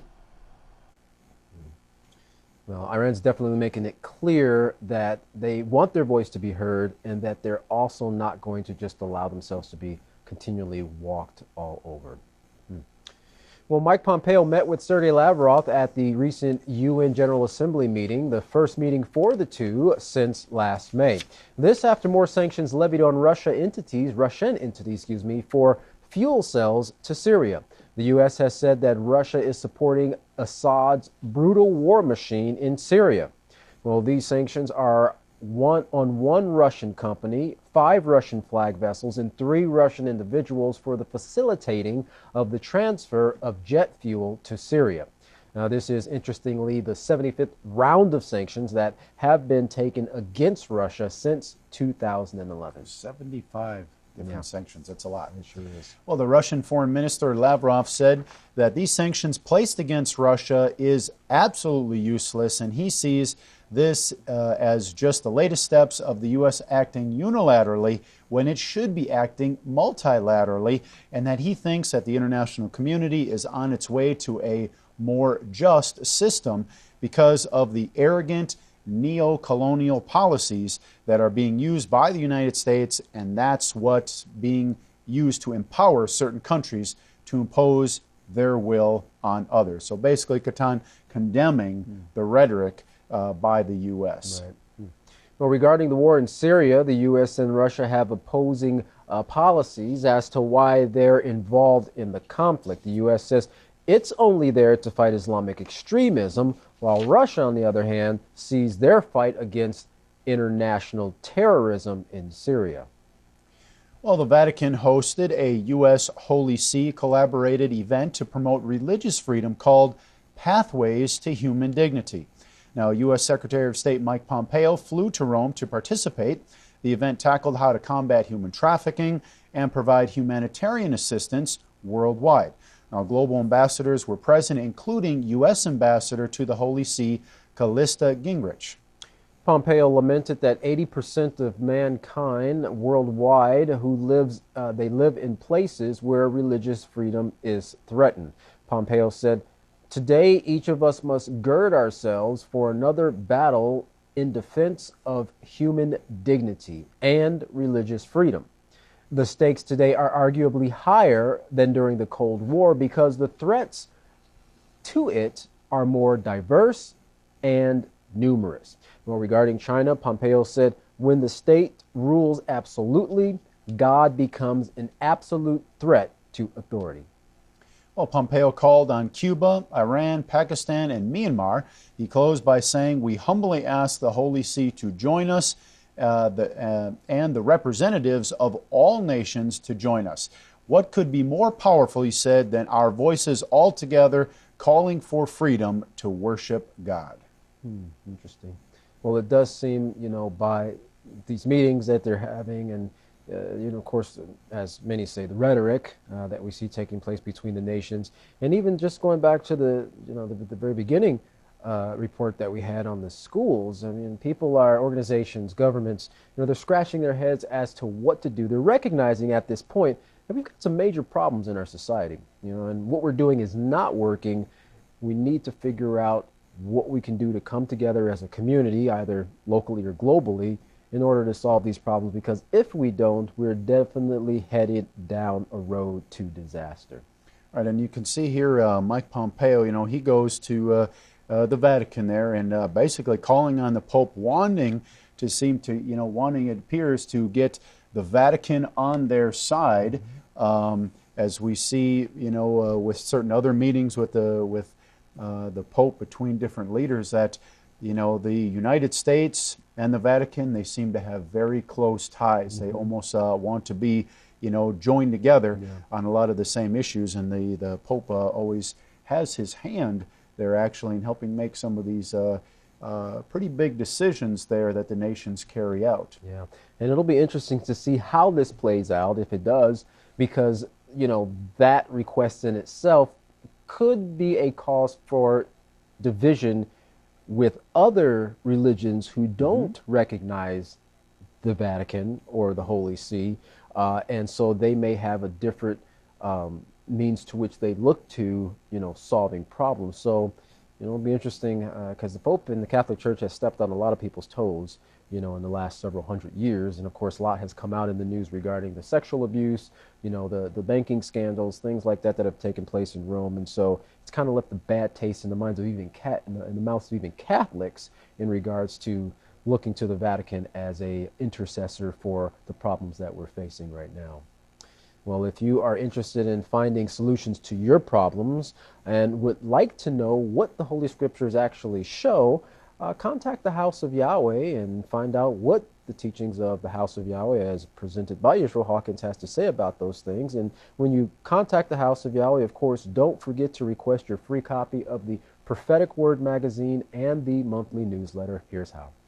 To contact the House of Yahweh, you can write them at the House of Yahweh, P.O. Box 2498, Abilene, Texas 79604. You can call them at 1-800-613-9494. Visit them on any of their websites by going to Yahweh.com, YisraelHawkins.com, or Yahweh'sBranch.com. You can also visit our website by going to YPNnews.com. If you would like to email the House of Yahweh, you can email them at info@Yahweh.com. Any calls coming internationally, you can call the number that's on your screen now. And once again, don't forget to check out 2 absolutely free study tools on the market today to help you answer all your scriptural questions. The Yisrael Says program by going to YisraelSays.com, and the Ask Yisrael program by going to AskYisrael.com.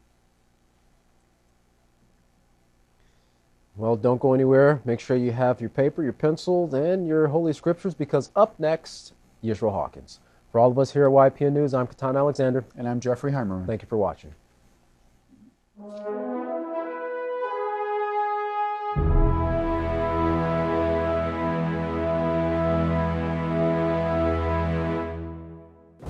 If everyone would please stand at this time, I would like to introduce the greatest teacher in the world, the great Kahan Yisrael, Abel Hawkins.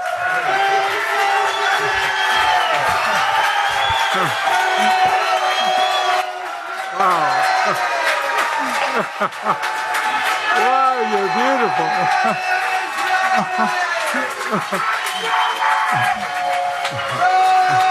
Praise Yahweh, they're all yours, Yahweh. Oh, it's wonderful. Yahweh says you can be seated now.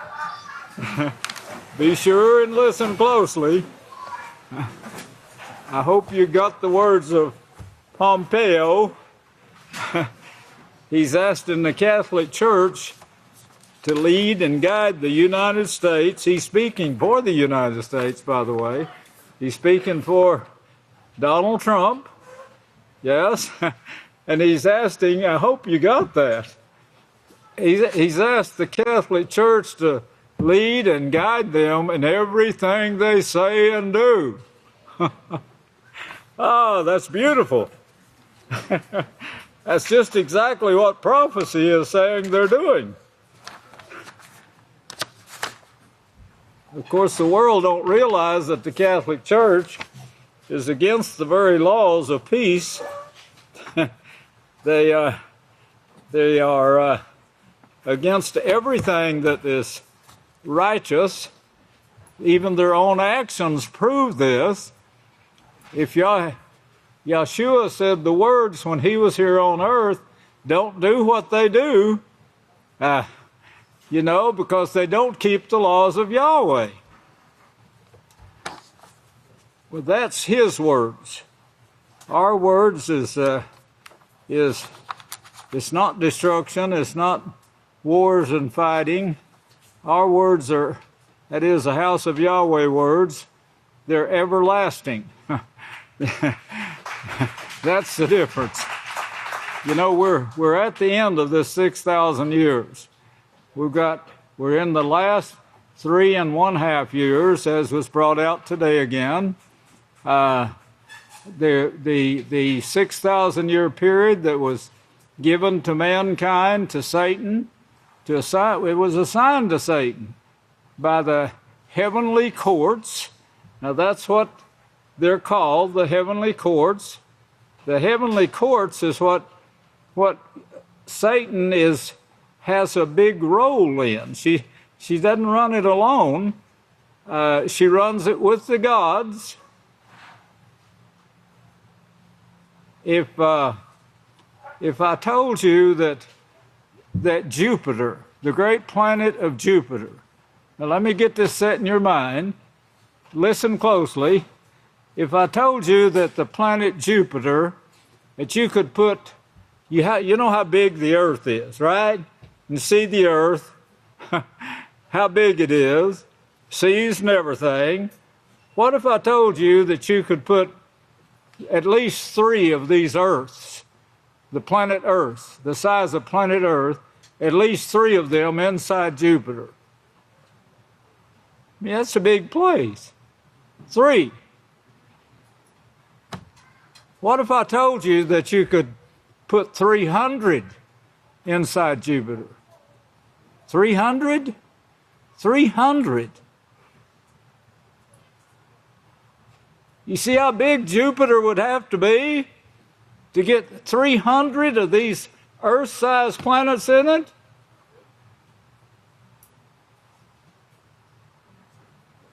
What if I told you that you could get 1,300 Earths inside Jupiter? Well, that's what they're saying it is. It's big enough to put 1,300 Earths inside that thing. Now, this was Lucifer's headquarters, Halil. She is the wife of Yahweh. She has big control. And the angels that she brought with her, demons and everything else, was only a third of what she had control of. Still has control. They're still under her leadership. Inside a place that you could put 1,300 Earths. Now, if you think about it, and the size government she has, and what she is doing inside, with all that control she has, then that's what we're dealing with right now. That's what Yahweh is dealing with. Well, anyway, the governments on earth are following her. 4,199 religions are following her. They're following everything that Satan says. Yachanan 8, or John, if you got a King James version, 8:44, says, Satan is your teacher. That was the Savior doing the speaking. He says, Satan is your teacher, and what she tells you to do, that is what you're going to do. Well, what she's telling you to do is make war, and that's what you're going to do. What she's telling you to do is use the nuclear bomb, which Yeshua said in Matthew 24, in this generation, keep that word generation in your mind, in this generation, you're going to darken the sun. He didn't say if and or but. He said you will see the sun darkened in this generation. This generation, the last 3.5 years, is on the countdown right now. And you're going to darken the sun in this 3.5 years. Well, we're speaking eternally. We're speaking Yahweh's peace. We're teaching Yahweh's peace, and that's what you're going to be teaching to the universe. That's what prophecy says. Yahweh's prophets have never brought anything untrue.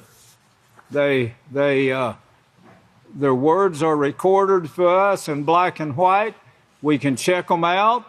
We got the nuclear bomb that can darken the sun, scientists said. We got the nuclear bombs already in this generation. They started in 1934, the year I was born. So we got them.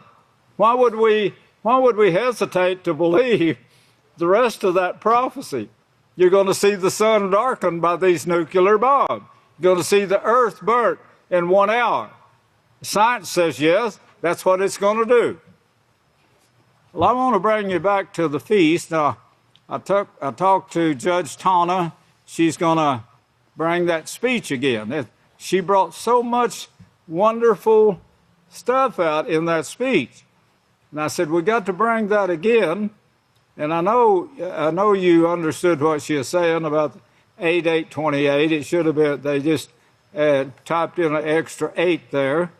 But the whole sermon needs to be heard again and again and again. I would we could just play it over and over and over. The feast is Yaaqob 15. That's on the sacred calendar, which we have a copy waiting on it. All you have to do is request it for you. It's in the Roman calendar.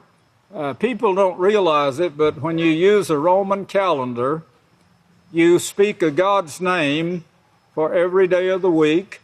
You speak of God's name. You're praying to your gods every day, one a day, a different God every day. These are the gods that Satan wants you to worship. Evil like the gods. Read it in your own Bible, even the King James Version. Genesis 3, verse 5. Evil like the gods. They're all written in your calendar, one for every week, one for every month. Every time you speak the name of one of these months that the Catholic Church gives you, you're speaking the name of a god. Every time you speak a day of a week, you're doing the same thing. Yes, they even changed the Sabbath day to say Saturday. That's the name of another god. And Sunday, that's the name of the sun god Baal. That's also the birthday is December 25th, where you worship the trees and tell your children lies and so forth. The whole Christianity is nothing but lies, falsehood. And Yeremyah says you're going to wake up one day to understand that you've inherited nothing but lies. Well, in the Roman calendar, if you have a Roman calendar, don't have the sacred calendar, it's 10/14 through the 21st, 2019. 10/14, that's the first day of the feast, and that's the day that Judge Tana will redo that speech and take that number 8 off of it on that extra one that her husband put on there. I think he did. We're going to blame him anyway. Michael did it. Remember those words. They'll get you out of a lot of trouble. We got one more thing before I start here. We got to change this word, this gematrix. The gematrix. It's matrix is it's something within or from which something else originates, develops, or takes form.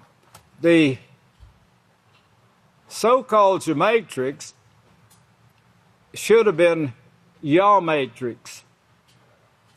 The G, listen to this. Look at me. The G stands for God. You take that off of there and you got matrix. G is God matrix.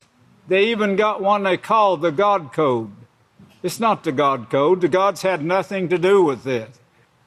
This was put there by Yahweh. It was in the language that he gave to Abraham, the Hebrew language. Yahweh himself gave it to Abraham. Did you get that? Hey. The Hebrew language. Yahweh himself gave it to Abraham. That's what your scriptures, I don't care what kind of scriptures you got, they show this, the original. Now, the Catholic Church translated this to go out to all the world in the King James Version. The King James Version is a version of the Book of Yahweh. That's Isayah 34:16, I do believe. Search out the Book of Yahweh and read. You can look that up in the interlinear, and it will say scroll. Search out the scroll, but they named it wrong. And Yahweh shows you they named it wrong. A book is written on both sides of the page. A scroll is only on one side. They had both of them at that time. We have it at this time, the Book of Yahweh. And Yeshua was continually quoting from the Book of Yahweh, that is the first part of it. They call it the Old Testament. Why do they call it the Old Testament? They want you to think that their God, Jesus Christ, gave you a different way to life. He gave you a second testament. No, that's a second testament, a second agreement. That's what they want you to believe. No, Yeshua said, no, don't think that I am going to come to destroy the law. He says, no, don't even think that I've come to destroy the law or the prophets. I've not come to destroy it, but to make it perfect, to live it. The whole thing, praise Yahweh. And he taught the Book of Yahweh continually. Said, let him who stole steal no more. He said, you've heard it said, the people are putting away their wives. He said, I tell you, from the beginning it was not so. Not in the laws of Yahweh. And he said, unless Satan can destroy both heaven and earth, that is, the heavens that involve the earth. The heavens that involve the earth. Don't destroy Jupiter now, because I sat there. I'm talking about Satan. But destroy the ones that involve the earth, that are for Yahweh's way. Yeshua said, unless ye can do this, not one yod or one tittle of this law will pass away, will ever pass away. It's going to all be fulfilled. Well, Jah matrix means God matrix. Yah matrix means Yahweh, Yahweh's matrix. And he shows you in these Yah matrix something within or from which something else originates, develops, or takes form. He shows you in these numbers. This was accidentally discovered in this generation, brought to light in this generation, and brought to a book called Number in Scripture by Bullinger. Actually, there was 4 universities working on this, and they had their teachers, and this took a long time to figure out once they discovered it. But they discovered it by accident for this generation, for us. The Book of Yahweh was written for us. How do I know this? The Catholic Church took it away in 70 AY. They call that AC.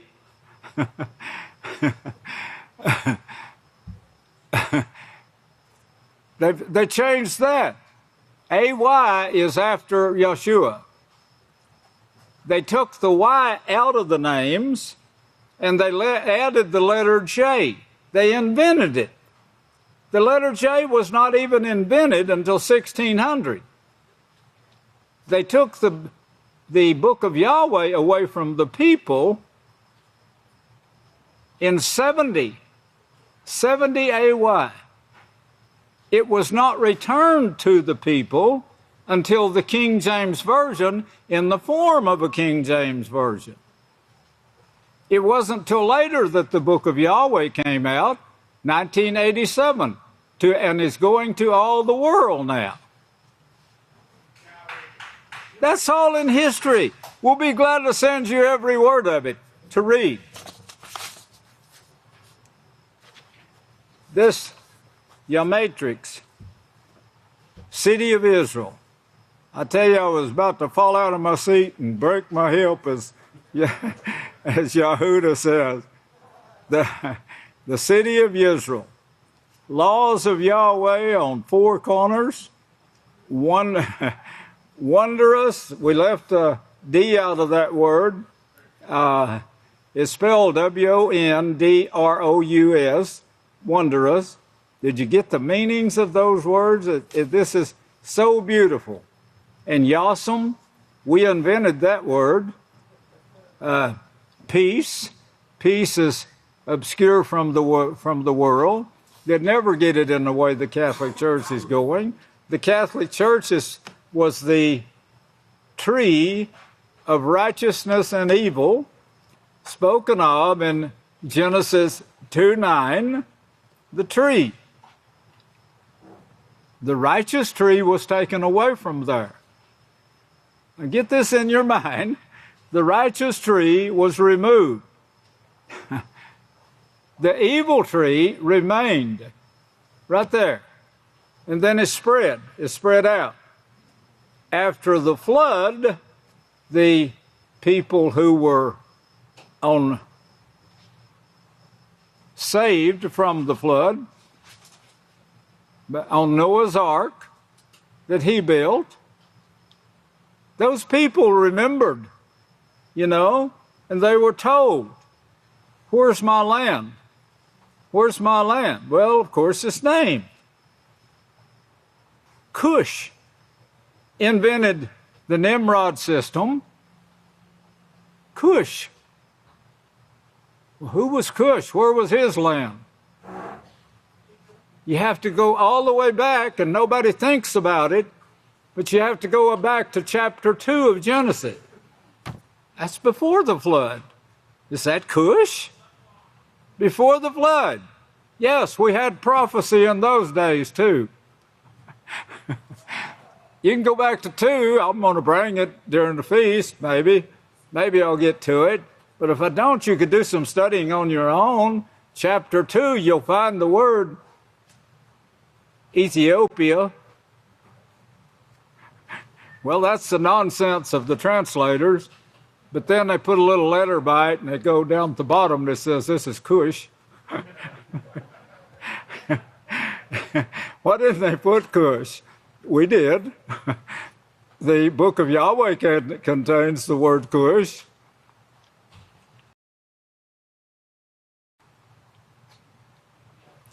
Anyway, the land of Cush.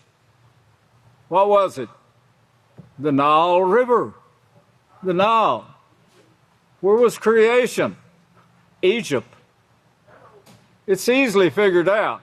But you go to the commentators, well, I think it might have been over here, somewhere, just off of these mountains, somewhere here in this area, maybe in this other country over here, or part of this country here. Perhaps. They use that word a lot. I don't know why they don't use the scriptures. It's the most honest history on the face of the earth. Anyway, Yahweh's religion, they killed it. They killed Abel, remember? Abel was Yahweh's righteous tree that brought forth righteous fruit, and they murdered him. The others were left, and he says, I'm going to give you, history says, prophecy says, both of them. The prophecy said, I'll give you 6,000 years. History has proven it. And I'm going to tell you what your end will be, because you're following a way that's going to bring destruction, confusion and destruction. Well, we're bringing forth a sanctuary city. The seventh work, it actually shows that in the Yahmatrix. Sanctuary city, Bill and JG. Bill and JG. That word, Buffalo Bill Hawkins, was given to me by my 1-year-old brother. Try to get a 1-year-old person to talk. Try it.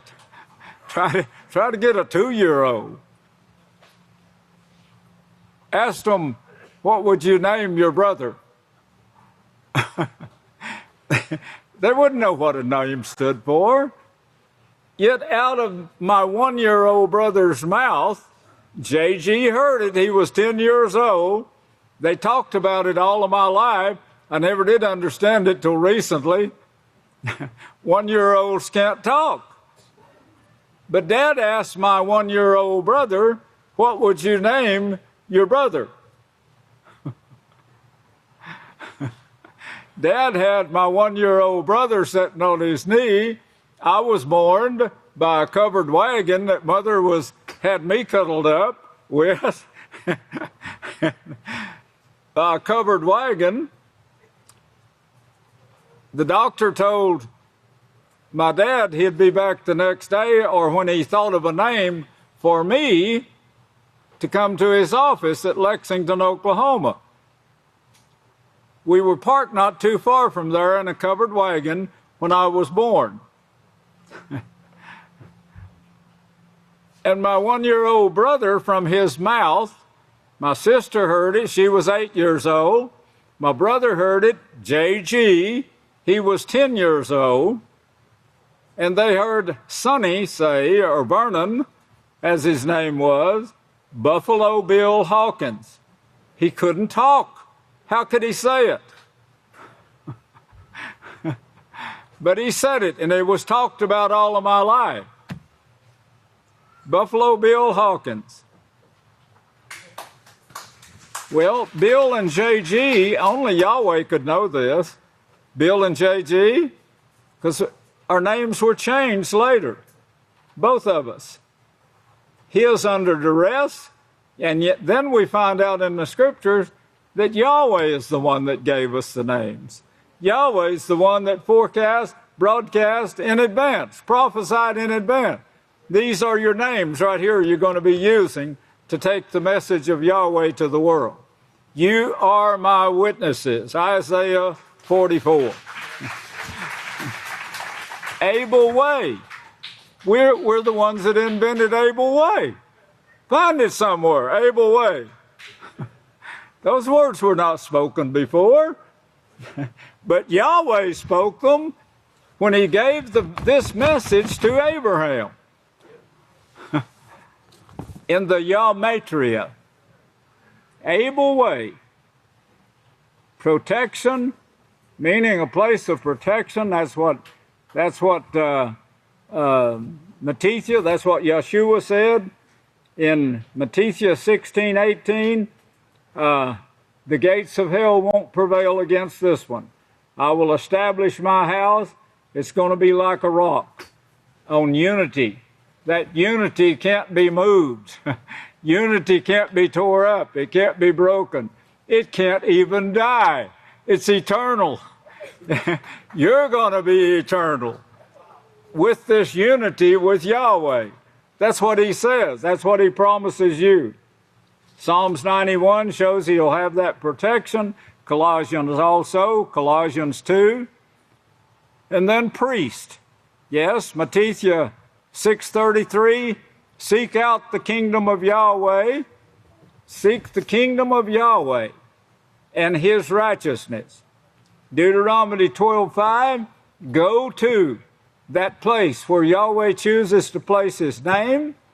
Deuteronomy 12:5, Exodus 19 verse 6, starting with that I will make you, 19 verse 6, Exodus 19 verse 6, I will make you a kingdom of priests. Starting with, in the last days, Malakyah 4, 1 through 3, in the last days I will establish my house. That's what Yeshua said, and called it his house. It's Yahweh's house, it's Yeshua's house, because Yeshua is high priest over the house of Yahweh. Hebrews 10:21. And Zecharyah 6:10, where it shows one of the witnesses that Yahweh says is the branch that's going to branch out and build my house. Malakyah 4, 1 through 3. And of course, Daniyl, in those days, Daniyl speaks of a certain group that is teaching this. And Daniyl actually talked to one of the witnesses. Oh, the scriptures is so exciting when you actually get it down and get it right. And you read it and you say, wow, this makes sense. Wow, this is exciting. Well, the world, we see the world right now. And the prophecy says in this 3.5 years now, in this 3.5 years that we're in right now, Yeshua in Mattithyah 24, verse 7, he says, religion against religion. Religion against religion. Well, Pompeo is asking for guidance of the Vatican, for the Vatican to stand behind them when they do what? Well, the scripture says, Revelations 13, they're going to say, let us be like the first beast. The Pope has already said that. We need to resurrect the Roman Empire to take full control of the people, control their food, everything. Control the food and you can control the people.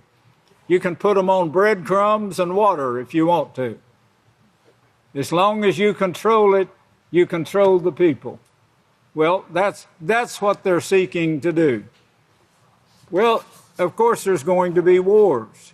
STDs, superbugs. STD superbug, Yeshua said, Mattithyah 24, verse 7, he says, there will be pestilence, that's disease epidemics. We're seeing right here in the news, STD superbugs spreading like wildfire.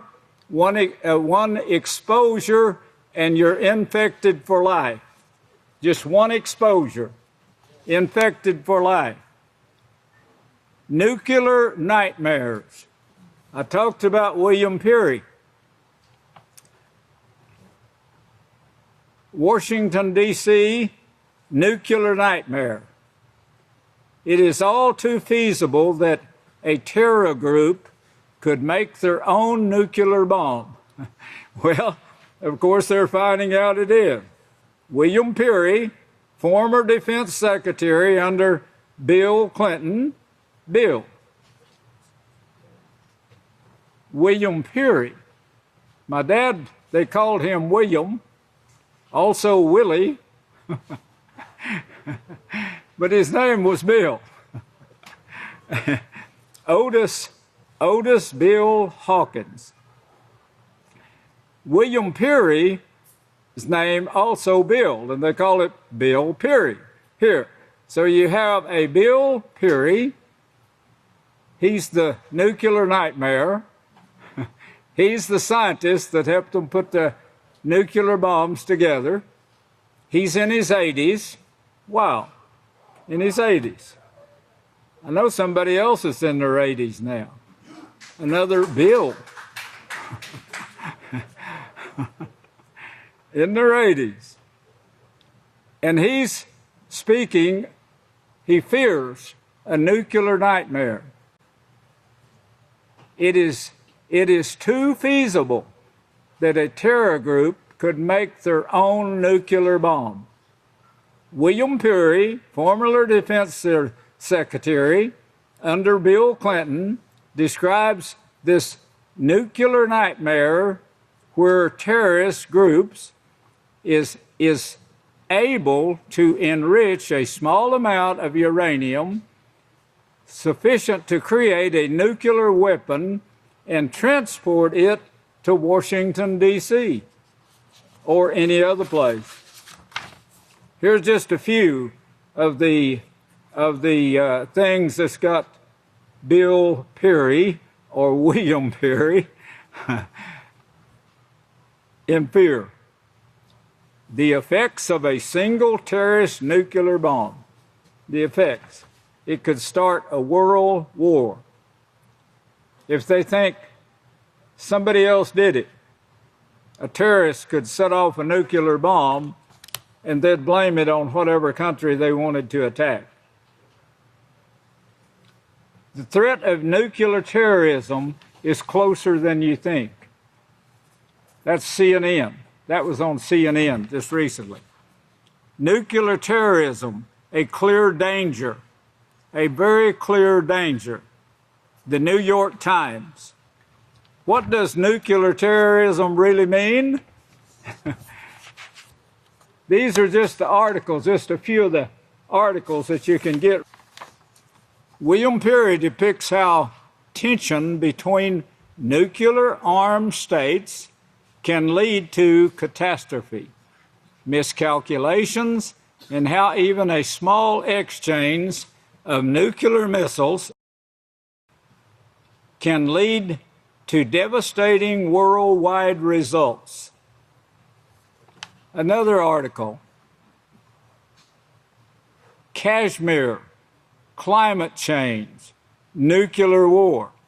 That's how they can use climate change to include the nuclear war to wipe out those who will not agree and follow their directions.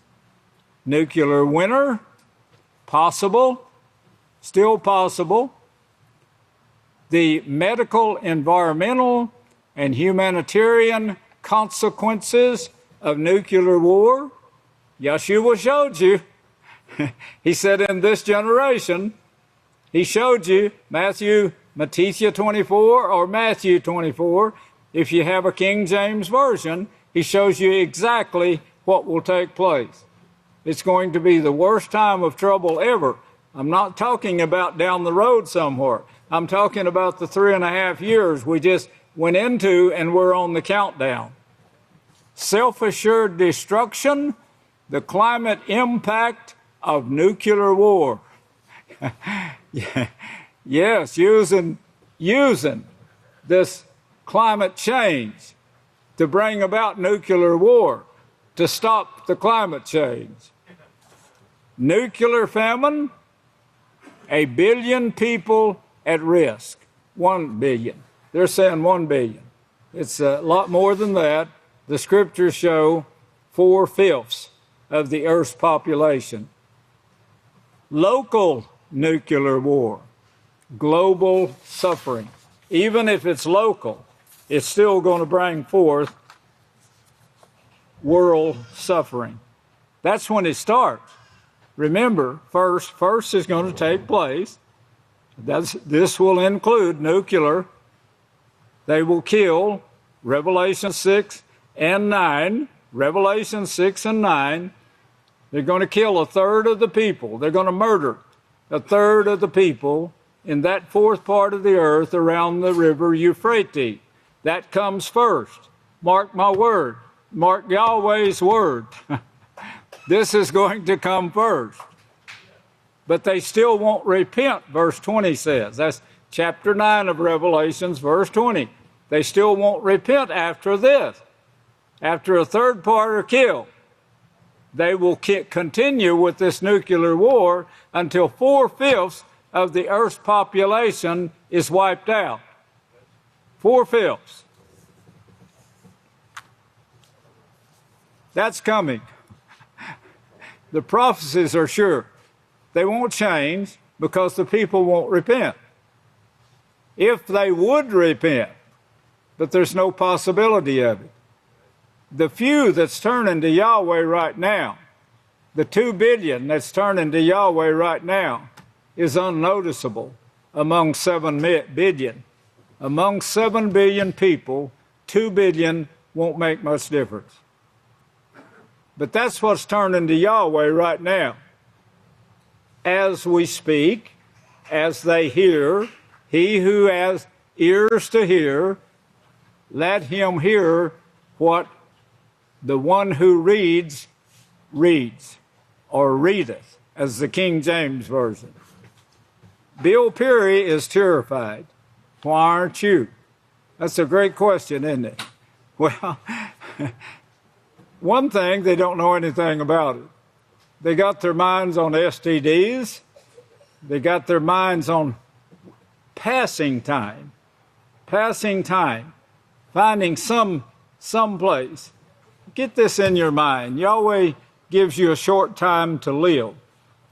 And in that short time, he gives you enough time to learn about the kingdom of Yahweh and your place in the kingdom, that eternal life that's promised you in the prophecies, in the Book of Yahweh. Not one of these will fail, Isaiah says. Not one of these prophecies will fail. Well, they got a 99% record right now. Not one of them has failed. 99% of them have come to pass, and not one of them has failed. And they tell you exactly what's going to take place from this moment on. With Bill Peary, we have Bill Peary, Bill Clinton, and Bill Hawkins. Bill Hawkins brings forth peace, Yahweh says. The others are bringing forth religion, disease epidemics, and destruction. Confusion. Got to throw that in. Confusion and destruction. William Peary, in his 80s, at the tail end of at the tail end of one of his generations, actually, they don't understand what a generation is. They're trying to put it in words, but it's actually in people. Most illustrious career in national security. By all rights, the former U.S. Secretary of Defense, a trained mathematician who served or advised nearly every administration since Eisenhower, should be filling out the remainder of his years in quiet reflection and his achievements. Instead, he has set out on an urgent pilgrimage. Well, now here he's wasted all of his life that Yahweh has given him. He's wasted it like all the world is doing right now, finding pastimes. Instead of taking advantage and studying the scriptures, he could have done that. He could be here at the house of Yahweh today learning why he did what he did and who was the guide to this. And why is she wanting to destroy mankind? Why? Who is the she, and why is she wanting to destroy mankind? He could have been here learning all of this with you.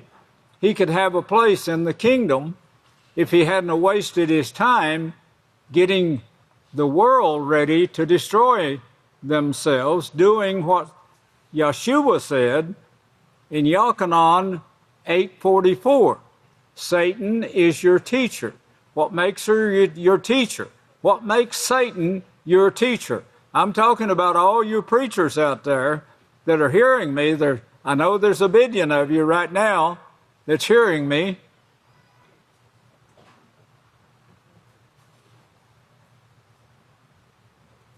In 1 John, I'm sure you got a King James Bible. Everyone does. Just about everyone. They even got it on their phones now. The King James. They got the Book of Yahweh on their phone too. Yes, it's there for them to look at. They got the Book of Yisrayl there. They can look those up. They can ask it any question, and the answer, scriptural answer, comes up.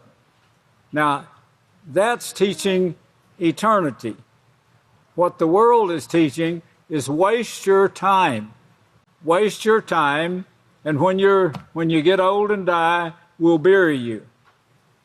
No success, no real knowledge, no understanding. You've gone from life, the beginning of your life, to the end of your days, and you've learned nothing. You've wasted your time. You've found ways to pass your time until you die. That's what the world teaches you to do. Work for Baal. Work for Baal all your life. You'll earn money to build a comfortable house. So you get you a comfortable house. You're just about dead when you got this big debt of your comfortable house. So they may take it away from you maybe before you die and kick you out on the street. That's actually occurring, even here in Abelin. There's people that are trying to stop it. There are people that want to do righteous things.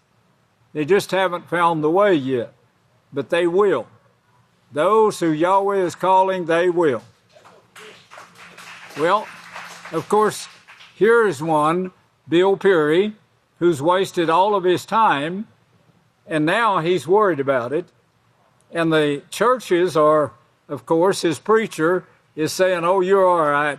You know, you'll make it.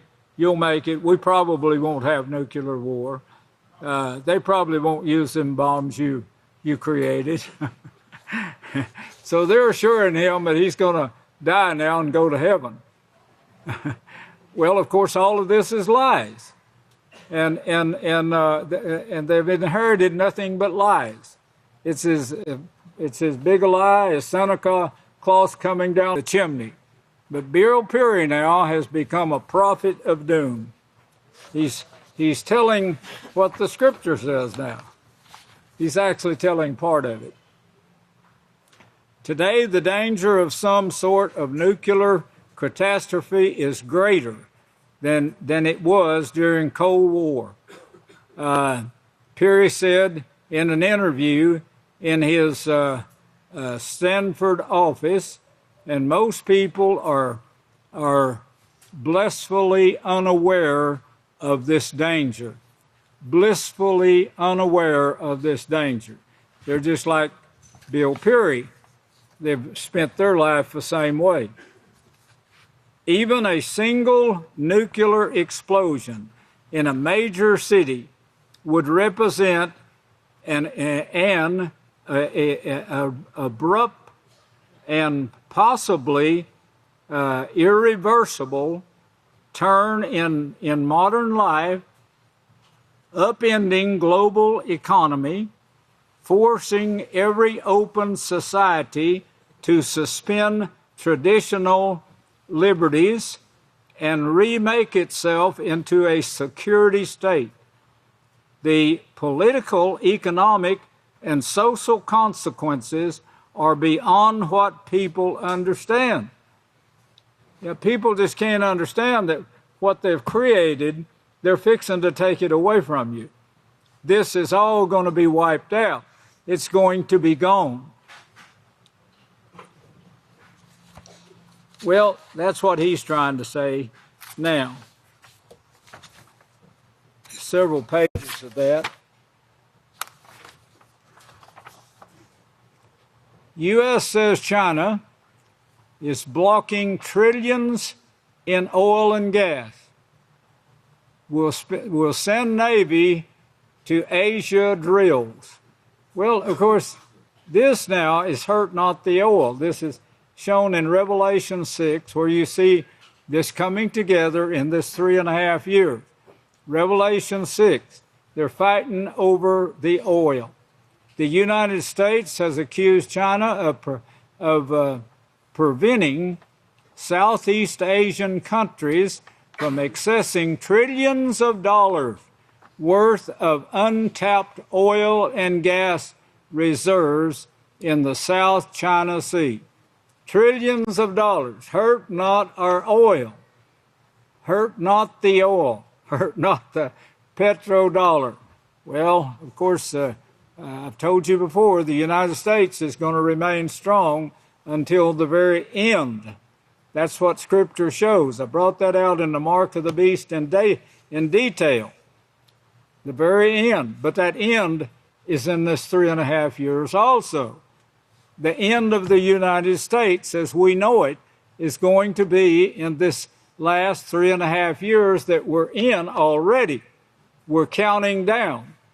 This end of this 3.5 years is a time cut short. So we really don't know exactly how far we're going to get into this. I was saying that I think it will be the second Passover when we have the real Passover. What that one represented in Egypt, coming out from the gods. Coming out from gods? That's what the whole world is worshiping. The same thing that Egypt was worshiping then. Yahweh's name was what among the gods? Who God? Who Yahweh? That's the way it's written. Who Yahweh? If you look it up in the interlinear, it will show you. Who Yahweh? I don't know this man. That's what Pharaoh said. If his name would have been among the gods, he would have been a god. He's not a god. His name was not listed. All the world is involved in God worship. All the world, Revelations 12:9, is deceived. Surely you can understand that. Be evil like the gods. That is what Satan herself teaches. In heaven, in the heavenly courts, yes, in Jupiter. Be evil like the gods. That's her message going out to the heavenly courts. Follow these gods. Well, of course, she is now, her and a third part tagged along with her. And now they're here to prove themselves on earth. The rest are still ruling in Jupiter. The rest are still making decisions. Now, there's a whole bunch of not people, but beings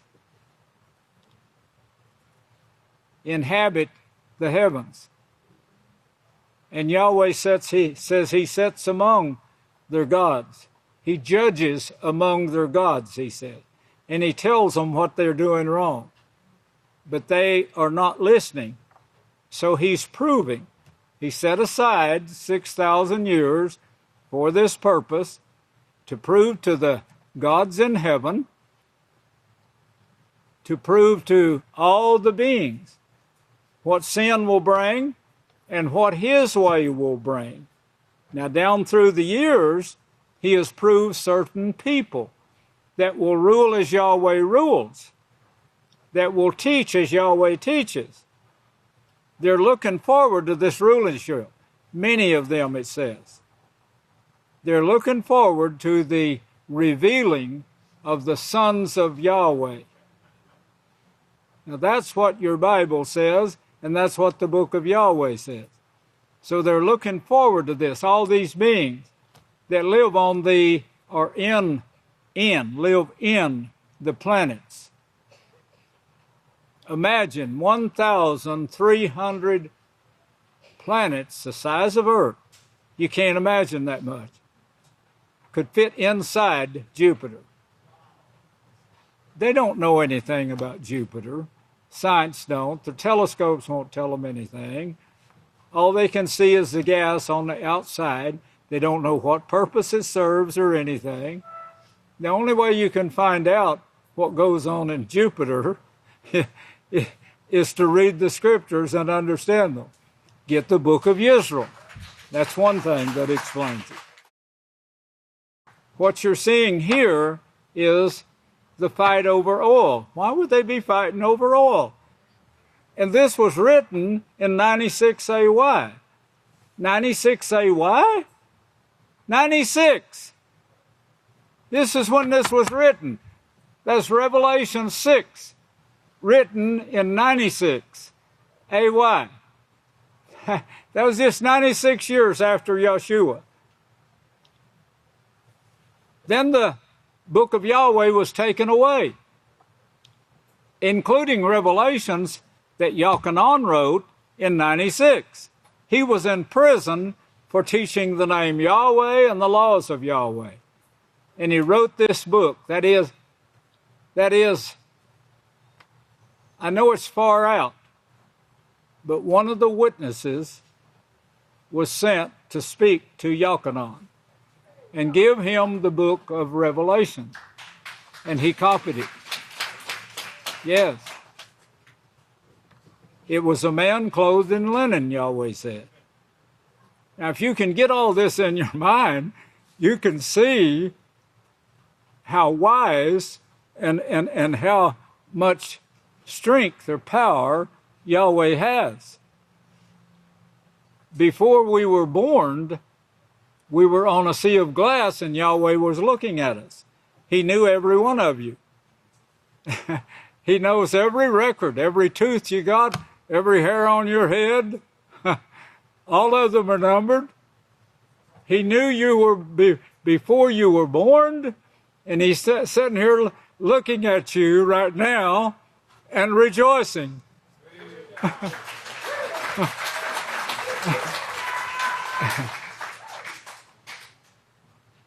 The difference in this religion and the 4,199 religions of God worshippers is just that. They're evil like the gods. Yahweh's people seek first the kingdom of Yahweh and his righteousness.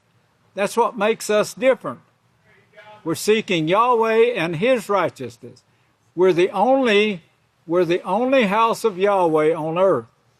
We have congregations throughout the earth right now, and of course, probably not too far from you. I know a lot of you have called and sent us emails and we've told you where to go and to get with other people. Now, why? Yahweh says, don't forget, Yeshua said, don't forget the assembling of yourselves together. Hold up your hands, the ones that know where that is. Great. You need to find it. Hebrews 10. Hebrews 10. Don't forsake the assembling of yourselves together. You can't do it by yourself. You can't keep the Sabbath by yourself. You can assemble with yourself, but what do you learn from yourself? Yahweh wants you to assemble. Come to the house of Yahweh. We'll teach you. You got to assemble with others. What for?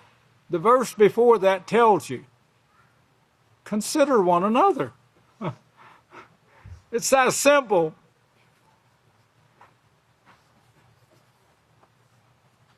You can't consider serving somebody. You got to learn to serve, be a servant. Consider one another. How can I serve you? Oh, what precious words. They answer the phone like that. How can I serve you? That's what Yeshua said. I've come not for you to take care of me, but for me to serve you. I am come as one who serves. How do you do that? On the Sabbath, you assemble with one another. And I hope you're finding a place to serve. If you're not, you're missing the Sabbath. The whole point of it is, come. Think of one another. Assemble yourselves together, but consider one another. Be like Yeshua. Learn to serve one another. We got this group right now that, bless their hearts, they're making linen garments for one another. That is beautiful because we, the house of Yahweh, have been granted that to wear linen. It's a beautiful thing, and of course, they're serving right now. They didn't realize it when they started this, that this actually fulfilling prophecy, and of course, even keeping the Sabbath. Yes, if they're sowing on the Sabbath day, the Pharisees are probably saying, what are your disciples out there sewing them clothes for? Next thing you know, you'll be out there picking wheat and eating it out of the field. Think of Yahweh's administration. Now here's 12 at the top. 12 at the top. They're being led by Yeshua, walking through a field. And 12 of his disciples, that this is the top of the crop. Yes, this is the administration. Think of yourself compared to them right now. They lived in a place where there was animals, where there was deer, antelope, clean animals, beef. There was vegetables, there was grain, there was fruit on the trees. Here they are walking, picking. This is the 12. This is the 12 most important people on the earth. And they were picking wheat and eating it, rolling it in their hands like this, and blowing the husk off and eating it. Now this, if you can imagine it, what you want to imagine is a big walled city, and inside it all these people trying to look important by wearing colorful clothing as they get ready to rape babies, as they pronounce sentencing on the world, we need to get rid of this bunch because they worship this way. We need to get rid of this bunch. We need only Catholics left. Let us all be like the first beast. Well, of course, those are not just words. That's actions, and they're taking place. We'll compare them now with 12 down-to-earth people. Here you have some gathering eggs. You have others feeding chickens. Have others cutting wood to burn, to cook the meals, considering one another. What are you getting for dinner? What do we have for dinner? Who's going to serve it? How many does it take? We're all servants to one another. Now you see how low on the totem pole, if you're on the totem pole, if you know what a totem pole is, how low you are compared to this big wall city. I can't reach high enough here. This big wall city with a man inside saying, it's time to build bridges, not walls. Wow, what words of wisdom. Where was he standing? On top of the wall when he said that? That's the words of the Pope, the mighty Pope. They'll make him a god after he dies. No, they won't. No, they won't have time. All the gods are going to die like Adam. Yes, you're going to die just like Adam. That's what Yahweh told them. His sons who are gods, they're going to die, all of them, just like Adam. They rejected life, and Yahweh is the only being in the universe. Get this now. He's the only being in the universe that can tell you how to live forever. And they're wanting to get rid of him. Why? Because Satan is their teacher. And whatever she tells them to do, that's what they're going to do. They chose Satan 6,000 years ago. They actually chose her 6,000 years ago to be their teacher. Follow the gods. Be evil like the gods. Genesis 3:5. Has Yahweh said do this? Oh, don't pay any attention to that old guy. He's a old fogey. He's a, old-fashioned. Be like the gods. It's much more enjoyable. Take what you want. Get off of my land. Get off of your land. I want it all.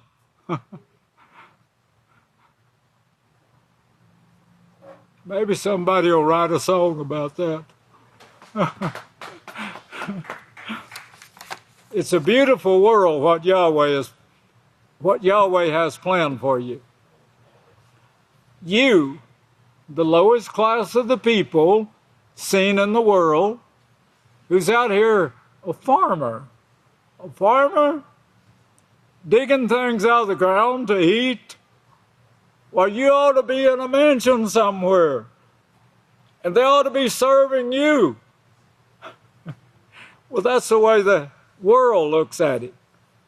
No, we're here for the same reason. Read the signs. Don't forget, all of you people coming to the feast, read the signs. Start reading when you first come in. Read everything. No, don't just read everything. Study everything you read. Study it. Every word. Don't miss out on one single word. It's like reading Malakyah 4 verses 1 through 3. And you read it, and you miss out on the first 5 words. What did they say? In the last days. In the last days. Hey, in the last days. Well, what's the last days? Oh, Yeshua said it. Last generation. That generation that generation, the house of Yahweh. That's you, brother. Down-to-earth people that's going to serve one another, take care of one another, and pretty soon, you know what your job is going to be in the kingdom? You're going to be serving the whole universe.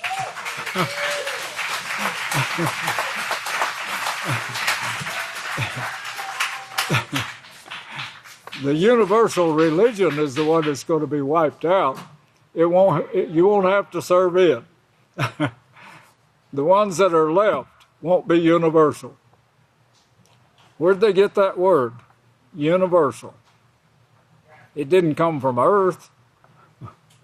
Think about it now. It was in the beginning, universal. It means Catholic.